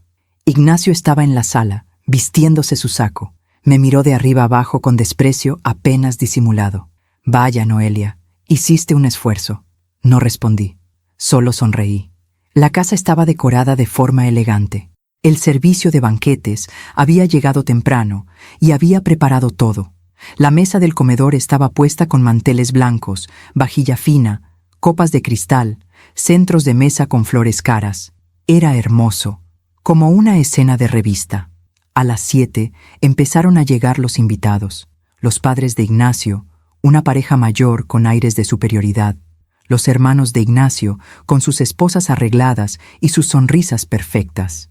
3 parejas de clientes importantes de Ignacio, todos vestidos impecablemente. En total éramos 16 personas. Todos me saludaron con cortesía fría. «Mucho gusto. Buenas noches. ¡Qué casa tan linda!». Nadie sabía quién era yo realmente. Nadie preguntó. Yo me senté en la mesa, en la esquina más alejada, entre un cliente de Ignacio y la madre de Ignacio. Sara estaba en el otro extremo, junto a Ignacio, como los perfectos anfitriones. La cena comenzó. Los meseros del servicio de banquetes servían los platos. Ensalada de arúgula con pera y queso de cabra, crema de calabaza con crutones, salmón glaseado con costra de pistache, risotto de hongos, filete con salsa de vino tinto. Todo perfecto, todo elegante, todo caro. Y yo, sentada en esa mesa, era invisible. Nadie me hablaba, nadie me preguntaba nada. Cuando la madre de Ignacio me pasaba la sal, lo hacía sin mirarme, como si yo fuera parte del servicio. Después del plato principal, antes del postre, Ignacio se puso de pie con su copa de vino en la mano. «Quiero hacer un brindis», anunció con esa voz de vendedor exitoso que usaba con sus clientes. Todos levantaron sus copas. «Gracias a todos por acompañarnos esta Nochebuena. Sara y yo estamos muy contentos de compartir esta noche con nuestra familia y amigos más queridos». Sonrisas, aplausos suaves. «Este año ha sido maravilloso para nosotros. La empresa ha crecido, nuestra casa está hermosa y tenemos muchos planes emocionantes para el próximo año». Miró a Sara con cariño fingido. Ella sonrió. «También queremos agradecer a quienes nos han apoyado durante este tiempo. A nuestras familias, a nuestros amigos, a nuestros colaboradores». Hizo una pausa. Me miró. «Y también a Noelia, la mamá de Sara, que ha estado viviendo con nosotros y nos ha ayudado con las tareas del hogar». Todos me miraron entonces. Sonrisas educadas, asentimientos corteses. «Noelia ha sido muy útil», continuó Ignacio con esa sonrisa cruel que yo conocía tan bien. Muy trabajadora, muy servicial. La forma en que dijo «servicial» hizo que algo frío me recorriera la espalda. «De hecho», siguió Ignacio, sirviéndose más vino, «creo que Noelia ha hecho tanto por nosotros que merece un reconocimiento especial». Sara lo miraba confundida. Yo también lo miraba, esperando. «Noelia», dijo Ignacio, mirándome directamente, «¿por qué no vas a la cocina y nos traes más pan? El que está en la mesa ya está frío». Silencio. Todos me miraban. Ignacio sonreía. «Anda, Noelia. No queremos que nuestros invitados coman pan frío». Sentí que el tiempo se detenía. Este era el momento que había estado esperando, el momento para el cual había preparado todo. Me puse de pie lentamente. «Ignacio», dije con voz calmada, «creo que estás confundido». Su sonrisa se congeló. «¿Perdón?» Dije que estás confundido. Yo no soy el servicio, soy la madre de tu esposa. y soy una invitada en esta cena, así que no voy a ir a traer pan. El silencio que siguió fue absoluto. Ignacio se puso rojo. Noelia, no hagas una escena. ¿Una escena? ¿Yo? ¿O tú, que me acabas de tratar como sirvienta delante de todos estos invitados? Sara se levantó. Mamá, por favor. No, Sara, no, por favor. Ya no. Me volví hacia Ignacio, que me miraba con odio apenas contenido. ¿Sabes qué, Ignacio? Tienes razón en algo. He sido muy útil. Durante 2 años he limpiado tu casa, lavado tu ropa, cocinado tu comida, servido a tus invitados. He trabajado como esclava sin recibir ni un peso, ni un gracias, ni un poco de respeto. Noelia, si no te gusta cómo son las cosas aquí, puedes irte. Oh, me voy a ir, no te preocupes, pero antes quiero que todos aquí sepan algo. Miré alrededor de la mesa. Todos me observaban con una mezcla de shock y curiosidad. Ignacio ha estado planeando echarme de esta casa. Mejor dicho, ha estado planeando obligarme a que le dé mi casa. Mi casa, que yo pagué trabajando durante 20 años. La casa donde crié a mi hija sola, sin ayuda de nadie. Él quiere que se la dé o que la venda para poder quedarse con el dinero. La madre de Ignacio abrió los ojos sorprendida. Eso no es cierto, empezó Ignacio. Es completamente cierto. Encontré la carta de tu abogado, vi los avalúos. Leí tus planes para remodelarla y venderla. Ya tenías todo calculado, ¿verdad? 3.800.000 pesos de ganancia después de la inversión. Ignacio se puso pálido. ¿Tú revisaste mis cosas privadas? Revisé lo que dejaste a la vista mientras limpiaba tu estudio. Ese estudio que yo limpiaba todos los días. Me volví hacia Sara. Y tú, hija, tú sabías todo. Leí tus mensajes con Fernanda. Sabías que Ignacio quería echarme. Sabías que quería mi casa. Y no hiciste nada. Te sentías mal, sí, pero ibas a dejar que pasara de todas formas. Sara tenía lágrimas en los ojos. Mamá, yo no sabía cómo decírtelo. Yo no quería lastimarte. ¿No querías lastimarme? Sara, me has lastimado cada día durante 2 años, cada vez que dejaste que Ignacio me humillara. Cada vez que te quedaste callada mientras él me trataba como basura, cada vez que me pediste que hiciera más, que trabajara más, que me sacrificara más. Las lágrimas corrían por mis mejillas, pero mi voz no temblaba. Yo te di todo, Sara, todo. Trabajé hasta quebrarme para que tú tuvieras una buena vida. Me sacrifiqué para que tú estudiaras, para que tú comieras bien, para que tú tuvieras oportunidades. Y tú me pagaste con traición. Mamá, no es traición. Yo te amo. No me amas lo suficiente. Y eso es lo que más duele. No que no me ames, sino que me ames tan poco que puedas venderme por una casa, por dinero, por comodidad. Ignacio finalmente estalló. Ya basta, esto es ridículo. Noelia, has estado viviendo en mi casa durante 2 años sin pagar un peso, sin aportar nada económicamente, ¿y ahora vienes a hacerte la víctima? Tú deberías estar agradecida. Me reí. Una risa amarga, triste, pero liberadora. ¿Agradecida? Ignacio, yo he trabajado más en esta casa que cualquier empleada doméstica.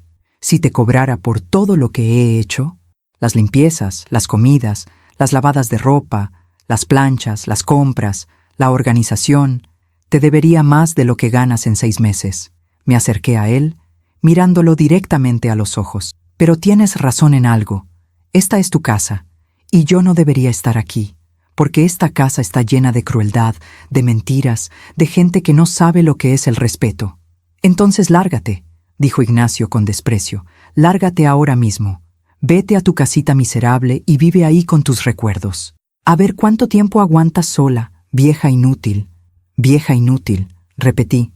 Esas fueron las palabras que usaste en el chat con tu amigo. La vieja inútil sigue aquí, pero al menos nos ahorra una fortuna en servicio doméstico. Ignacio se quedó sin palabras. Sí, también leí eso. Leí todo, y ahora todos aquí saben qué clase de hombre eres. Me volví hacia la mesa llena de invitados incómodos. Perdonen que les haya arruinado la cena, pero necesitaba que esto saliera a la luz. Necesitaba decir mi verdad antes de irme.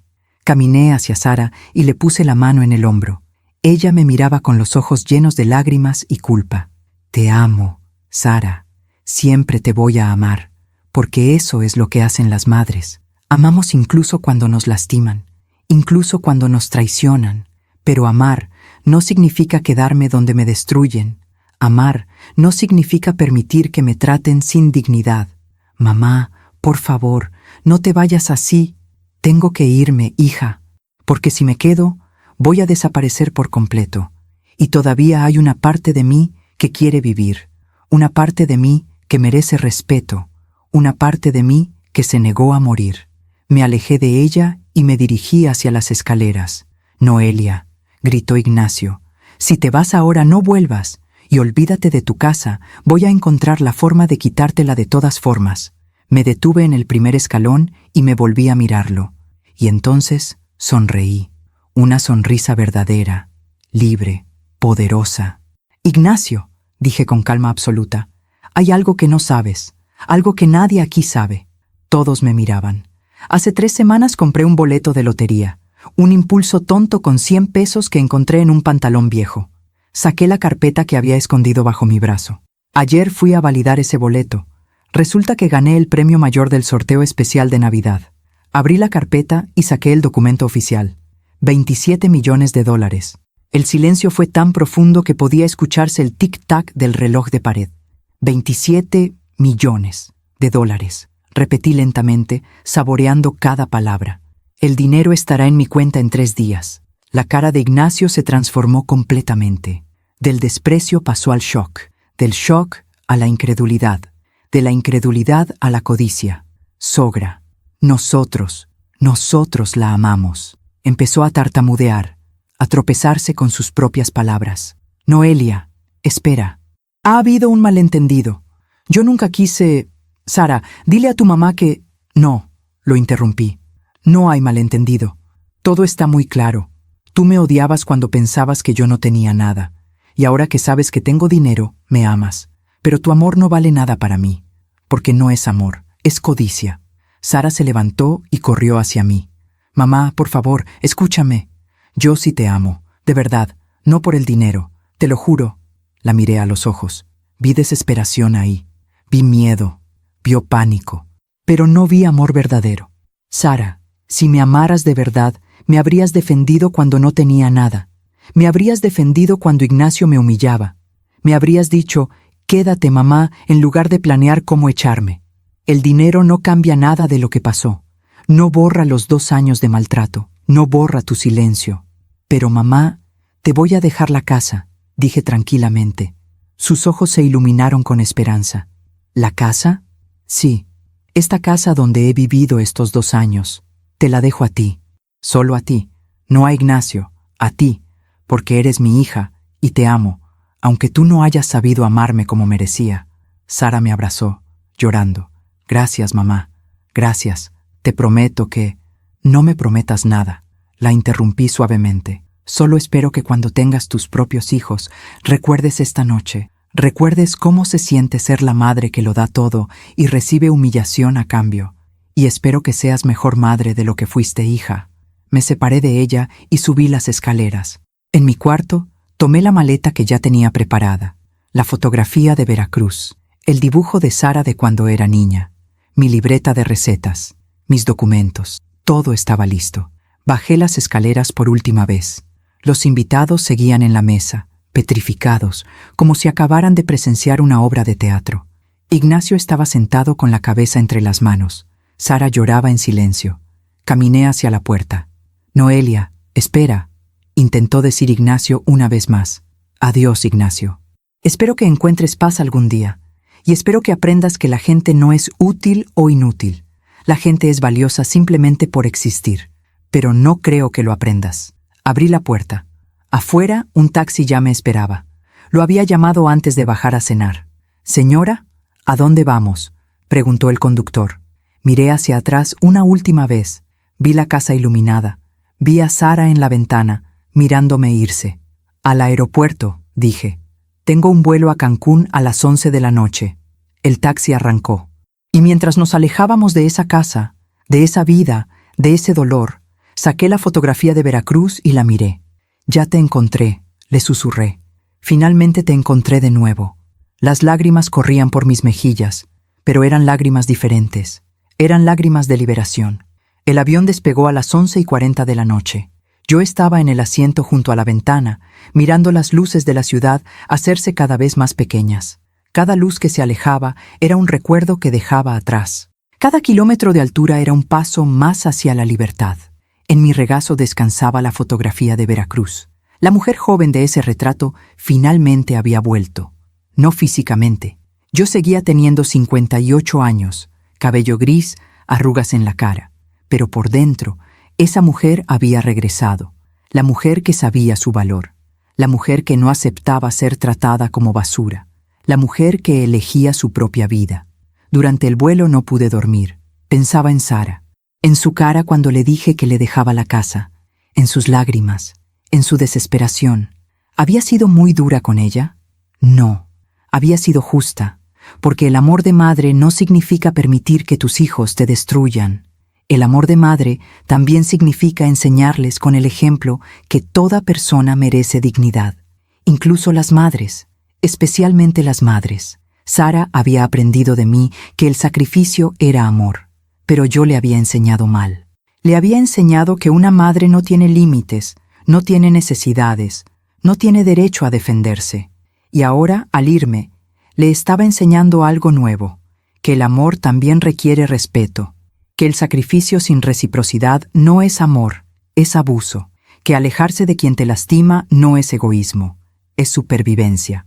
Tal vez algún día ella lo entendería, o tal vez no, pero yo ya no podía seguir esperando a que ella cambiara. Tenía que cambiar yo. El avión aterrizó en Cancún a las 3 de la mañana.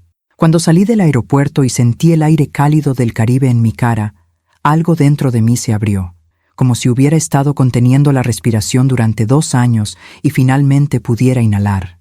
Tomé un taxi hacia el hotel que había reservado la noche anterior. Era un hotel pequeño, discreto, frente al mar. Nada lujoso, pero perfecto. Llegué a las 4 de la mañana. El recepcionista me dio la llave de mi habitación con una sonrisa soñolienta. Subí las escaleras, abrí la puerta y lo primero que vi fue el balcón con vista al mar. Dejé caer la maleta en el suelo y salí al balcón. El mar estaba oscuro, pero podía escuchar las olas, podía oler la sal, podía sentir la brisa. Me quedé ahí parada, con los ojos cerrados, y por primera vez en años sentí paz. Los primeros días en Cancún fueron extraños. No sabía qué hacer con tanto tiempo libre, tanto silencio, tanta libertad. Me levantaba cuando quería. Desayunaba en el balcón, mirando el mar. Caminaba por la playa descalza, sintiendo la arena entre los dedos de los pies. Leía libros que había comprado en una librería del centro. Me sentaba en cafés a tomar chocolate caliente y mirar a la gente pasar. Nadie me conocía, nadie me pedía nada, nadie esperaba nada de mí. Era liberador y aterrador al mismo tiempo. Una tarde, mientras caminaba por la playa, me detuve a mirar a una familia. Un padre, una madre, 2 niños pequeños. Estaban construyendo un castillo de arena juntos, riendo, jugando. Vi a la madre. Era joven, tal vez 30 años. Estaba despeinada, con arena en la cara, la ropa mojada, pero estaba feliz, y sus hijos la miraban con adoración. Pensé en Sara cuando era niña, en cómo me miraba así, en cómo me necesitaba, en cómo yo era su mundo entero, cuándo había dejado de ser su mundo, cuándo me había convertido en una carga. Las lágrimas me quemaron los ojos, pero las contuve. Ya había llorado suficiente. Ahora era tiempo de sanar. A la semana de estar en Cancún, el dinero de la lotería llegó a mi cuenta. $27 millones aparecieron en mi cuenta bancaria un martes por la mañana. Revisé el saldo 3 veces para asegurarme de que era real. Lo era.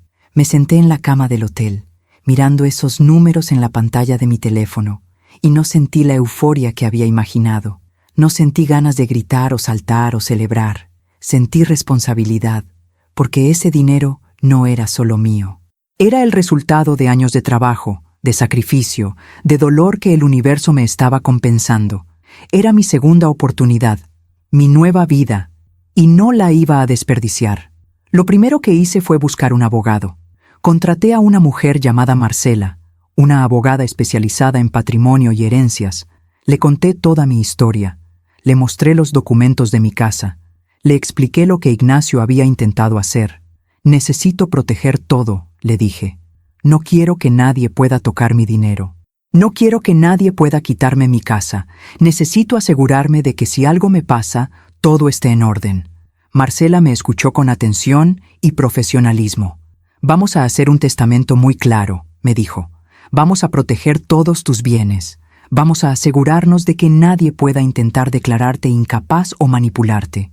Y vamos a dejar todo por escrito de forma que no haya dudas. Trabajamos durante una semana entera. El testamento quedó así. La casa de la calle Jacarandas quedaría para Sara.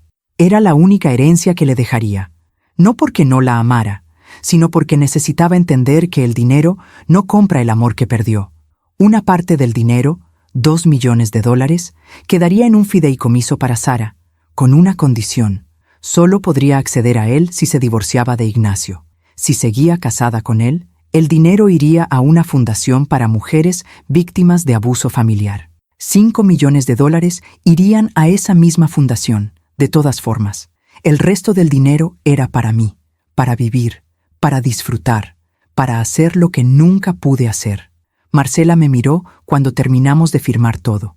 Eres una mujer muy sabia, Noelia. No siempre lo fui, respondí. Me tomó 58 años aprender. Lo segundo que hice fue comprar una casa, no una mansión, no algo ostentoso, algo simple, hermoso, mío. Era una casa pequeña en una zona tranquila de Cancún, a 10 minutos del mar. 2 habitaciones, una cocina amplia con ventanas grandes, un jardín con palmeras, un porche donde podía sentarme a tomar café por las mañanas. Cuando entré a esa casa por primera vez como dueña, me quedé parada en medio de la sala vacía y lloré. Lloré por todos los años que había vivido sirviendo. Lloré por la dignidad que había perdido. Lloré por la hija que amaba, pero que no había sabido amarme de vuelta. Pero también lloré de felicidad, porque esta casa era mía, completamente mía. Nadie podía echarme, nadie podía humillarme aquí, nadie podía pedirme que limpiara algo que no quería limpiar. Esta casa era mi templo, mi refugio, mi libertad. Durante los primeros meses en Cancún, mi teléfono sonó muchas veces. Sara me llamaba, Ignacio me llamaba. Hasta la madre de Ignacio me llamó una vez. Yo no contestaba. Había cambiado mi número, tal como había planeado. Pero ellos habían encontrado formas de contactarme. Mensajes en redes sociales, emails, mensajes de texto desde números desconocidos. Mamá, por favor, háblame. Noelia, necesitamos hablar. Fui un tonto. Perdóname. Señora Noelia, soy Fernanda, la hermana de Ignacio. Mi hermano está muy arrepentido. Sara está devastada. Por favor, déles una oportunidad. Leía los mensajes, todos, pero no respondía. No porque fuera cruel, sino porque necesitaba tiempo, necesitaba espacio. Necesitaba sanar sin la presión de sus expectativas, sin la culpa de sus lágrimas, sin el peso de sus arrepentimientos tardíos. Tal vez algún día hablaría con Sara. Tal vez algún día podríamos tener una conversación real, honesta, sin mentiras. Pero ese día no era hoy. Hoy necesitaba ser egoísta. Hoy necesitaba pensar en mí. Una tarde, 3 meses después de llegar a Cancún, conocí a un grupo de mujeres en un café del centro. Eran mujeres de mi edad, algunas mayores, algunas más jóvenes. Se reunían todos los jueves por la tarde para tomar café, platicar, reír. Una de ellas, una mujer llamada Patricia de 62 años, me invitó a sentarme con ellas. «Te veo siempre sola», me dijo con una sonrisa cálida. «Ven, siéntate con nosotras». Y me senté. Esa tarde escuché sus historias. Patricia había dejado a su esposo abusivo después de 30 años de matrimonio. Carmen había perdido a su hijo en un accidente y había tenido que reconstruir su vida desde cero. Rosa había criado sola a 4 hijos después de que su esposo la abandonó. Cada una tenía cicatrices, cada una había sobrevivido a algo terrible, y cada una había encontrado la forma de seguir adelante. Cuando me tocó hablar, les conté mi historia. Todo, desde el principio hasta el final. Ellas escucharon sin interrumpir, y cuando terminé, Patricia me tomó la mano. «Eres muy valiente, Noelia». «No me siento valiente», admití. «Me siento cansada». Eso es porque todavía estás cargando el dolor, dijo Carmen. Pero poco a poco lo vas a soltar, y un día vas a despertar y te vas a dar cuenta de que ya no duele tanto. ¿De verdad?, pregunté. De verdad, dijeron todas al mismo tiempo, y me di cuenta de que había encontrado algo que no sabía que necesitaba: hermanas, mujeres que entendían, mujeres que no me juzgaban, mujeres que habían caminado caminos similares y habían sobrevivido. Con el paso de los meses, empecé a hacer cosas por mí misma. Tomé clases de pintura, esas clases que había querido tomar años atrás y que Ignacio había impedido. Resultó que no era muy buena pintando, pero no importaba. Me hacía feliz. Me uní a un grupo de caminata que recorría la playa todas las mañanas. Conocí a más gente. Hice más amigas.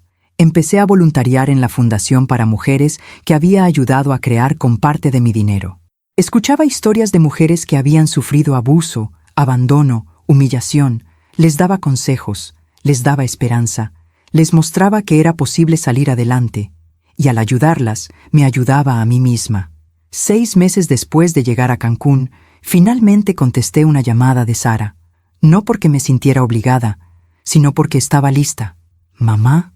Su voz sonaba rota, pequeña, asustada. «Hola, Sara». «Mamá, gracias por contestar. Gracias. Yo no sabía si volverías a hablarme algún día. Necesitaba tiempo, hija. Lo sé, lo entiendo. Mamá, yo me quiero disculpar. Por todo. Por no defenderte. Por permitir que Ignacio te tratara así. Por ser tan egoísta. Por no amarte como merecías». Las lágrimas me quemaron los ojos, pero mi voz se mantuvo firme. «Gracias por decirlo, Sara». «¿Me perdonas?» Pensé en esa pregunta durante un momento largo. El perdón no es algo que se da de la noche a la mañana. Le dije honestamente, el perdón es un proceso. Y todavía estoy en ese proceso. Pero sí puedo decirte que ya no te guardo rencor. Ya no siento rabia. Solo siento tristeza por lo que pudimos haber sido y no fuimos. Sara lloró al otro lado de la línea.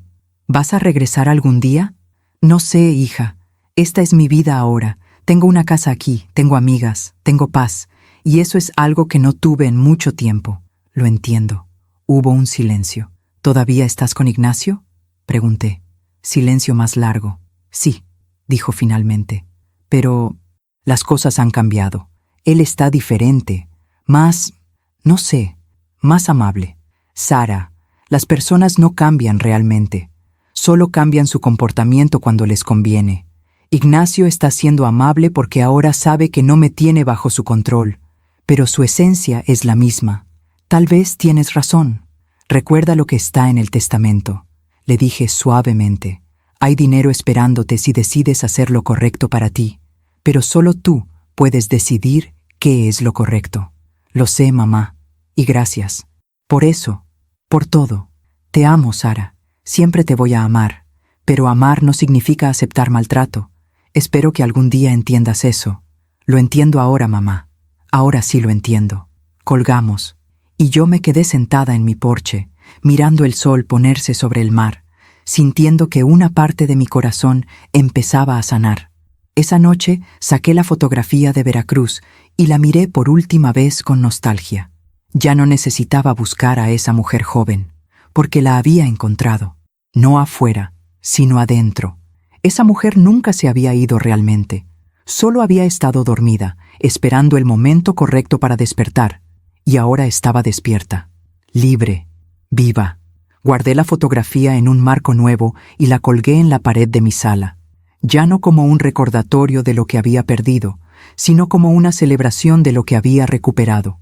1 año después de haber dejado esa casa, recibí una llamada inesperada. Era Patricia, mi amiga del grupo de café, pero no llamaba para charlar. «Noelia, acabo de ver algo en Facebook que creo que deberías saber». Mi corazón se aceleró. «¿Qué pasa?» «Es sobre tu hija. Sara publicó algo fuerte». Me envió una captura de pantalla. Era una publicación de Sara, escrita a las 2 de la mañana. A veces las decisiones más difíciles son las que nos salvan. Hoy firmé mis papeles de divorcio. Después de 4 años de matrimonio, elegí mi paz mental sobre la comodidad. Elegí mi dignidad sobre el miedo. Mi mamá me enseñó que nunca es tarde para empezar de nuevo. Mamá, si estás leyendo esto, tenías razón en todo. Te amo y lo siento. Leí la publicación 3 veces. Sara se había divorciado de Ignacio. Cerré los ojos y sentí algo cálido expandirse en mi pecho. No era satisfacción por su sufrimiento. Era alivio. Alivio de que mi hija finalmente había encontrado la fuerza para liberarse. Le marqué de inmediato. Sara contestó al primer timbre, como si hubiera estado esperando mi llamada. «Mamá, vi tu publicación. ¿Y? Estoy orgullosa de ti, hija». Escuché un sollozo al otro lado de la línea.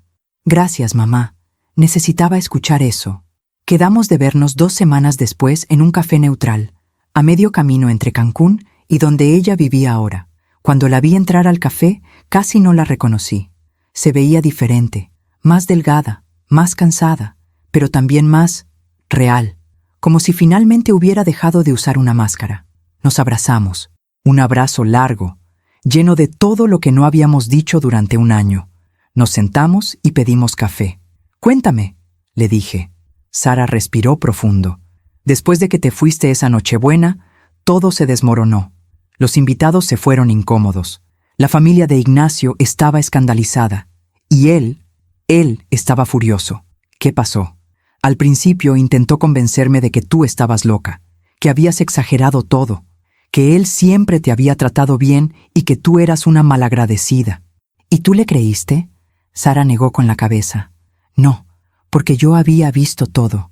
Había estado ahí. Y aunque había tratado de ignorarlo, después de esa noche ya no pude. Tus palabras seguían resonando en mi cabeza. ¿Me amas porque soy tu madre o porque limpio tu casa?» Y me di cuenta de que yo también había dejado que Ignacio me tratara mal, solo que de formas más sutiles. Tomó un sorbo de café con manos temblorosas. Empecé a verlo diferente, a ver cómo me hablaba, cómo me ignoraba cuando no le convenía, cómo todos sus planes siempre eran sobre él, nunca sobre mí, cómo me había convertido en un accesorio de su vida perfecta. «¿Por qué te tardaste tanto en irte?» «Miedo», admitió. «Miedo de estar sola, miedo de fracasar, miedo de admitir que me había equivocado». Pero entonces pasó algo que lo cambió todo. Sara me contó lo que había pasado en los meses después de mi partida. Ignacio se había obsesionado con encontrarme, con convencerme de regresar.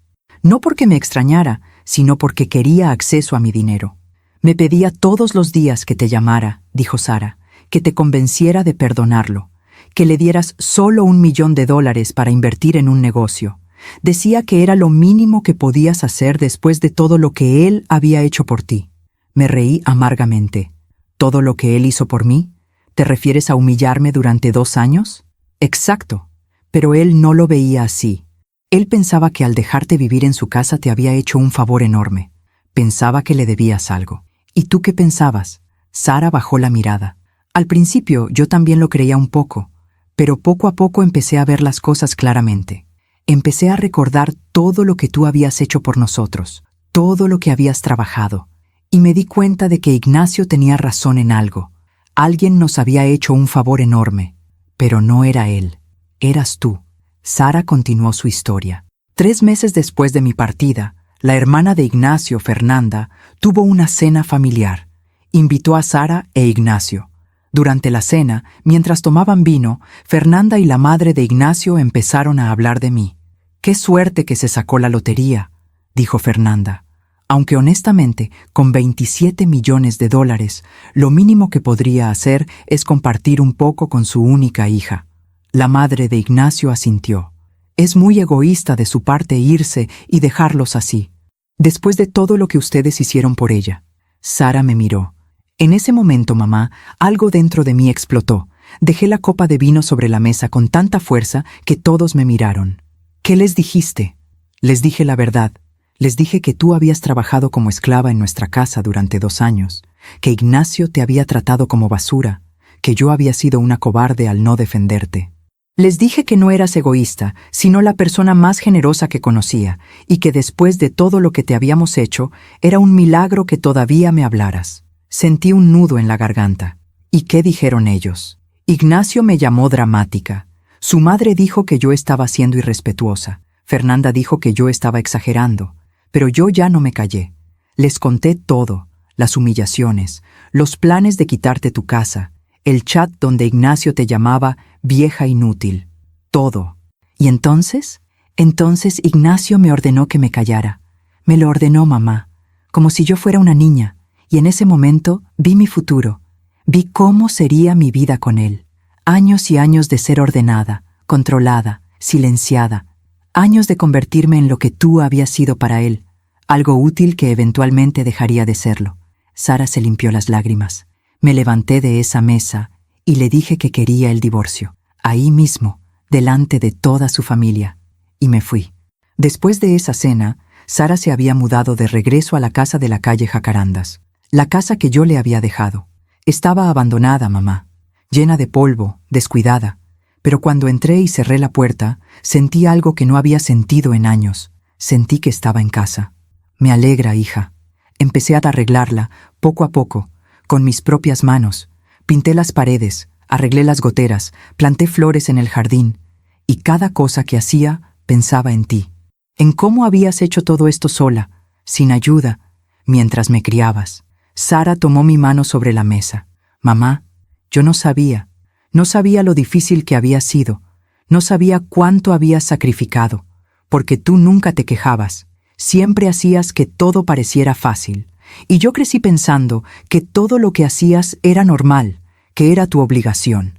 No te culpo por eso, Sara, yo te enseñé mal, te enseñé que el sacrificio era amor, pero no te enseñé que el amor también requiere límites. Pues ahora lo estoy aprendiendo, dijo con una sonrisa triste. Mejor tarde que nunca. Me contó sobre el proceso de divorcio. Ignacio había peleado cada paso del camino, no porque quisiera salvar el matrimonio, sino porque no quería perder la casa. Contrató a un abogado caro que intentó argumentar que la casa era propiedad conyugal, pero el título estaba solo a mi nombre porque tú me la habías dejado directamente a mí. No teníamos bienes compartidos realmente. Él pagaba la hipoteca de su casa, pero nunca la terminó de pagar. Y esa casa, técnicamente, es de sus padres. ¿Y cómo terminó? Terminó con él sin nada excepto sus deudas. Resulta que Ignacio había estado invirtiendo en negocios riesgosos. Tenía préstamos que yo no conocía, deudas de tarjetas de crédito. Su empresa no estaba tan bien como él presumía. Sara hizo una pausa. De hecho, mamá, hay algo más que deberías saber. ¿Qué? Ignacio se declaró en bancarrota hace 3 meses.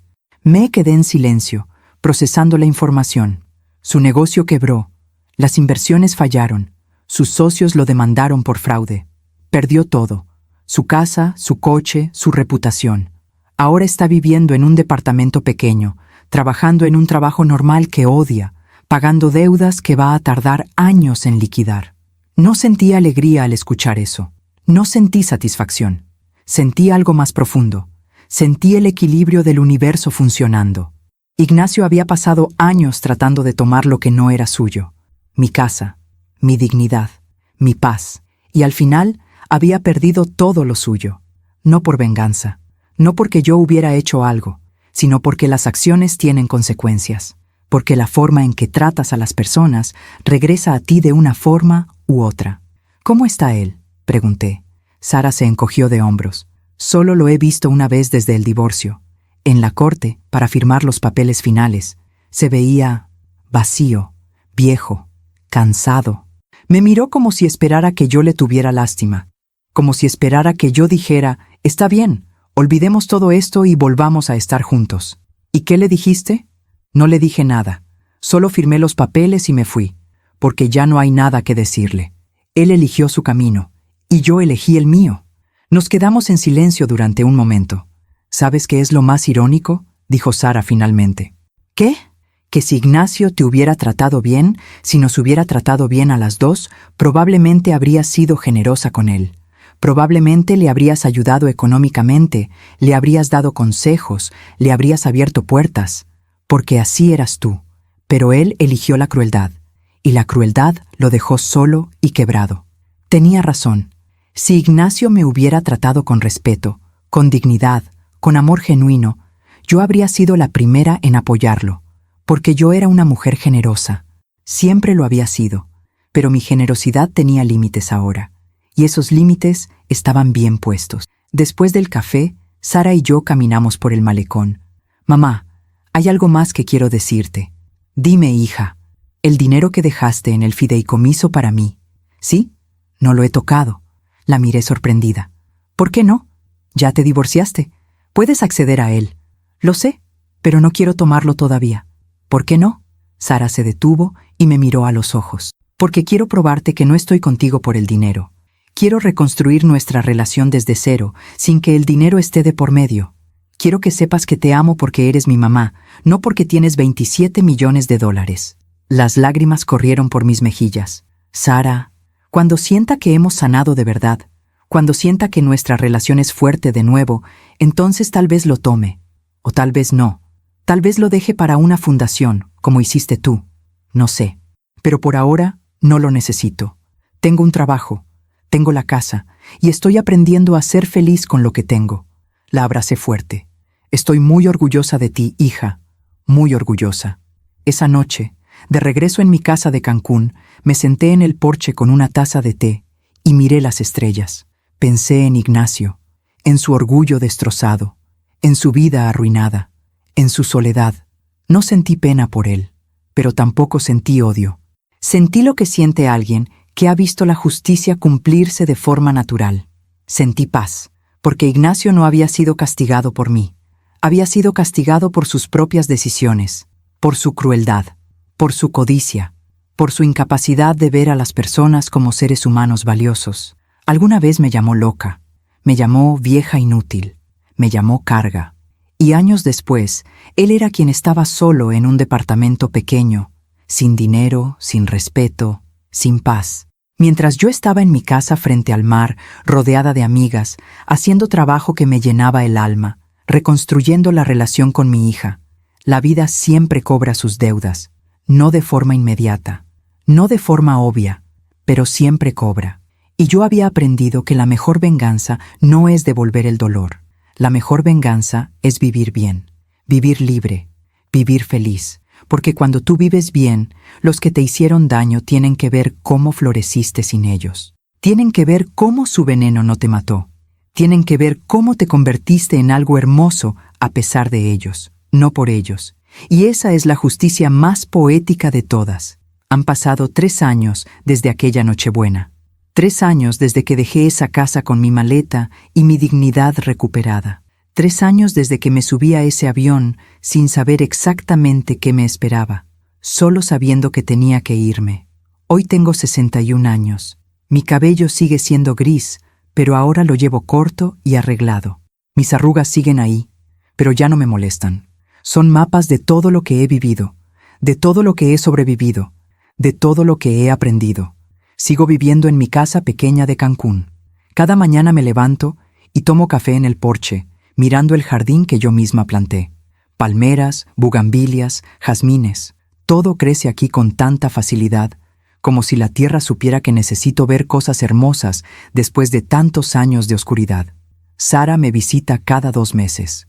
Nos hemos ido reconstruyendo poco a poco. No es la misma relación que teníamos antes. Es mejor, es más honesta, es más real. Ella sigue viviendo en la casa de la calle Jacarandas. La transformó completamente. Ya no es la casita humilde donde la crié. Es algo nuevo, algo que ella construyó con sus propias manos. Y eso me llena de orgullo. Consiguió un trabajo como maestra en una escuela primaria. No gana mucho, pero es feliz.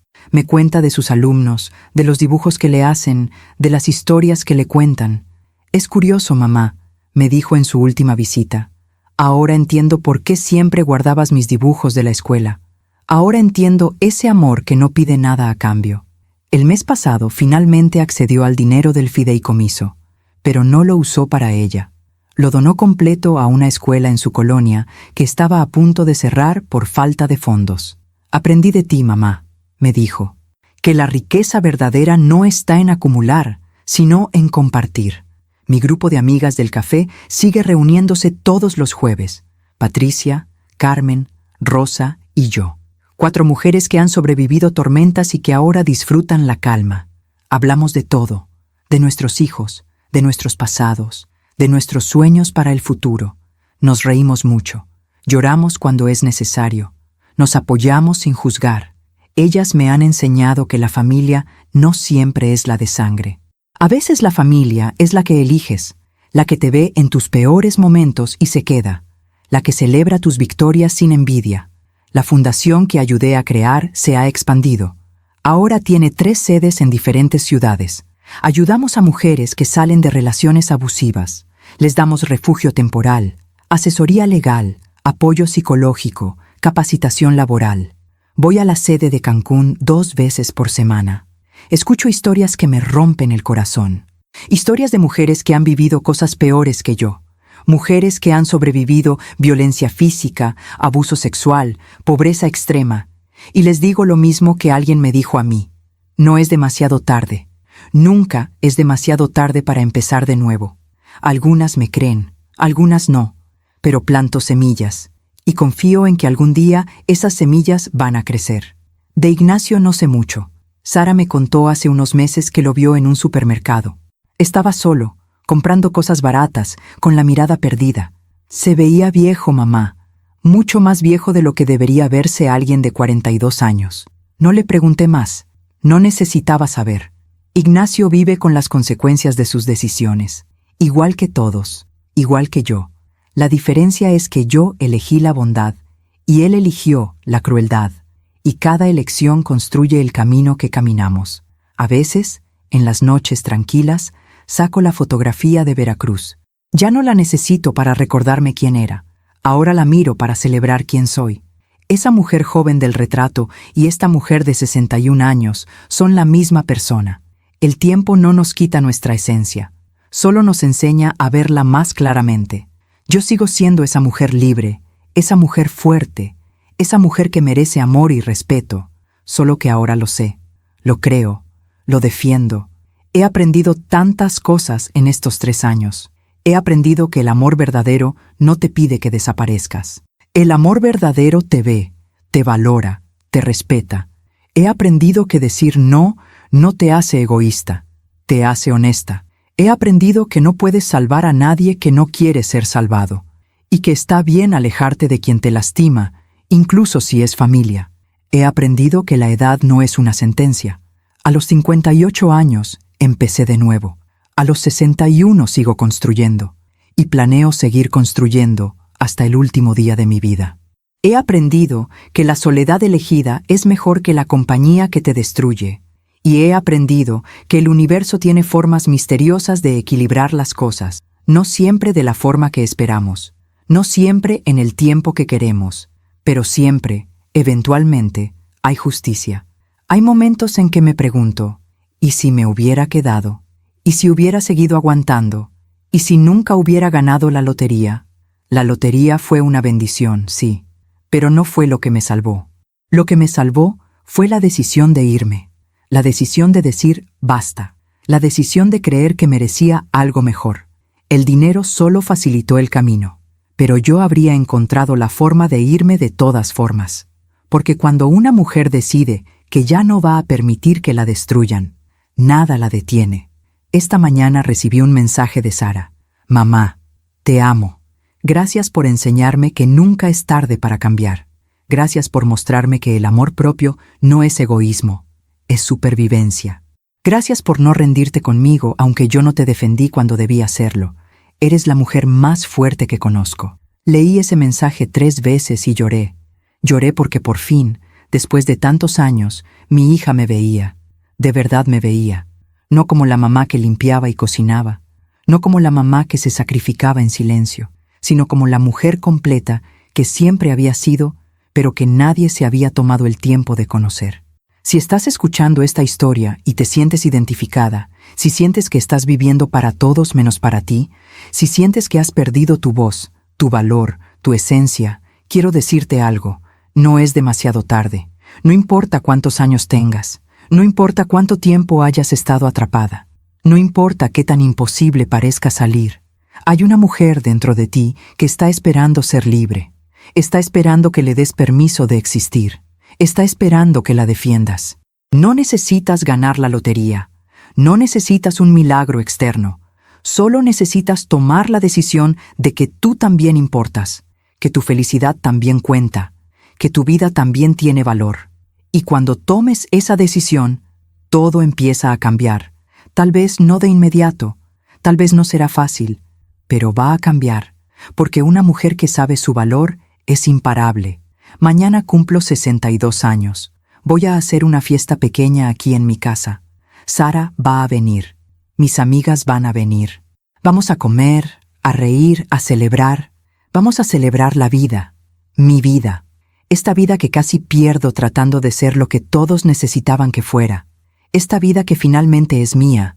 Y mientras escribo estas últimas palabras, mientras el sol se pone sobre el mar de Cancún, mientras escucho el sonido de las olas y siento la brisa cálida en mi cara, siento algo que no había sentido en décadas. Siento gratitud. Gratitud por el dolor que me enseñó. Gratitud por la traición que me liberó. Gratitud por la pérdida que me mostró lo que realmente importaba. Y gratitud por la mujer que me convertí cuando finalmente me atreví a defenderme. Si mi historia ayuda a una sola mujer a abrir los ojos, habrá valido la pena. Si ayuda a una sola hija a ver a su madre como un ser humano completo, habrá valido la pena. Si ayuda a una sola persona a entender que alejarse de quien te lastima no es crueldad, sino amor propio, habrá valido la pena, porque las historias tienen poder. Tienen el poder de sanar, de despertar, de transformar. Y esta es mi historia, la historia de Noelia Salgado, una mujer que perdió su voz durante 58 años y la encontró de nuevo cuando más la necesitaba. Una mujer que aprendió que nunca es tarde para empezar de nuevo. Una mujer que está viva, libre y finalmente en paz. Gracias por escucharme hasta el final. Si esta historia tocó tu corazón, suscríbete y activa la campanita para escuchar más historias de mujeres que transformaron su dolor en sabiduría. Cada día, una mujer, una lección de vida. Comparte esta historia con alguien que amas. A veces, una historia así puede cambiar todo un día. Que Dios te bendiga y hasta la próxima.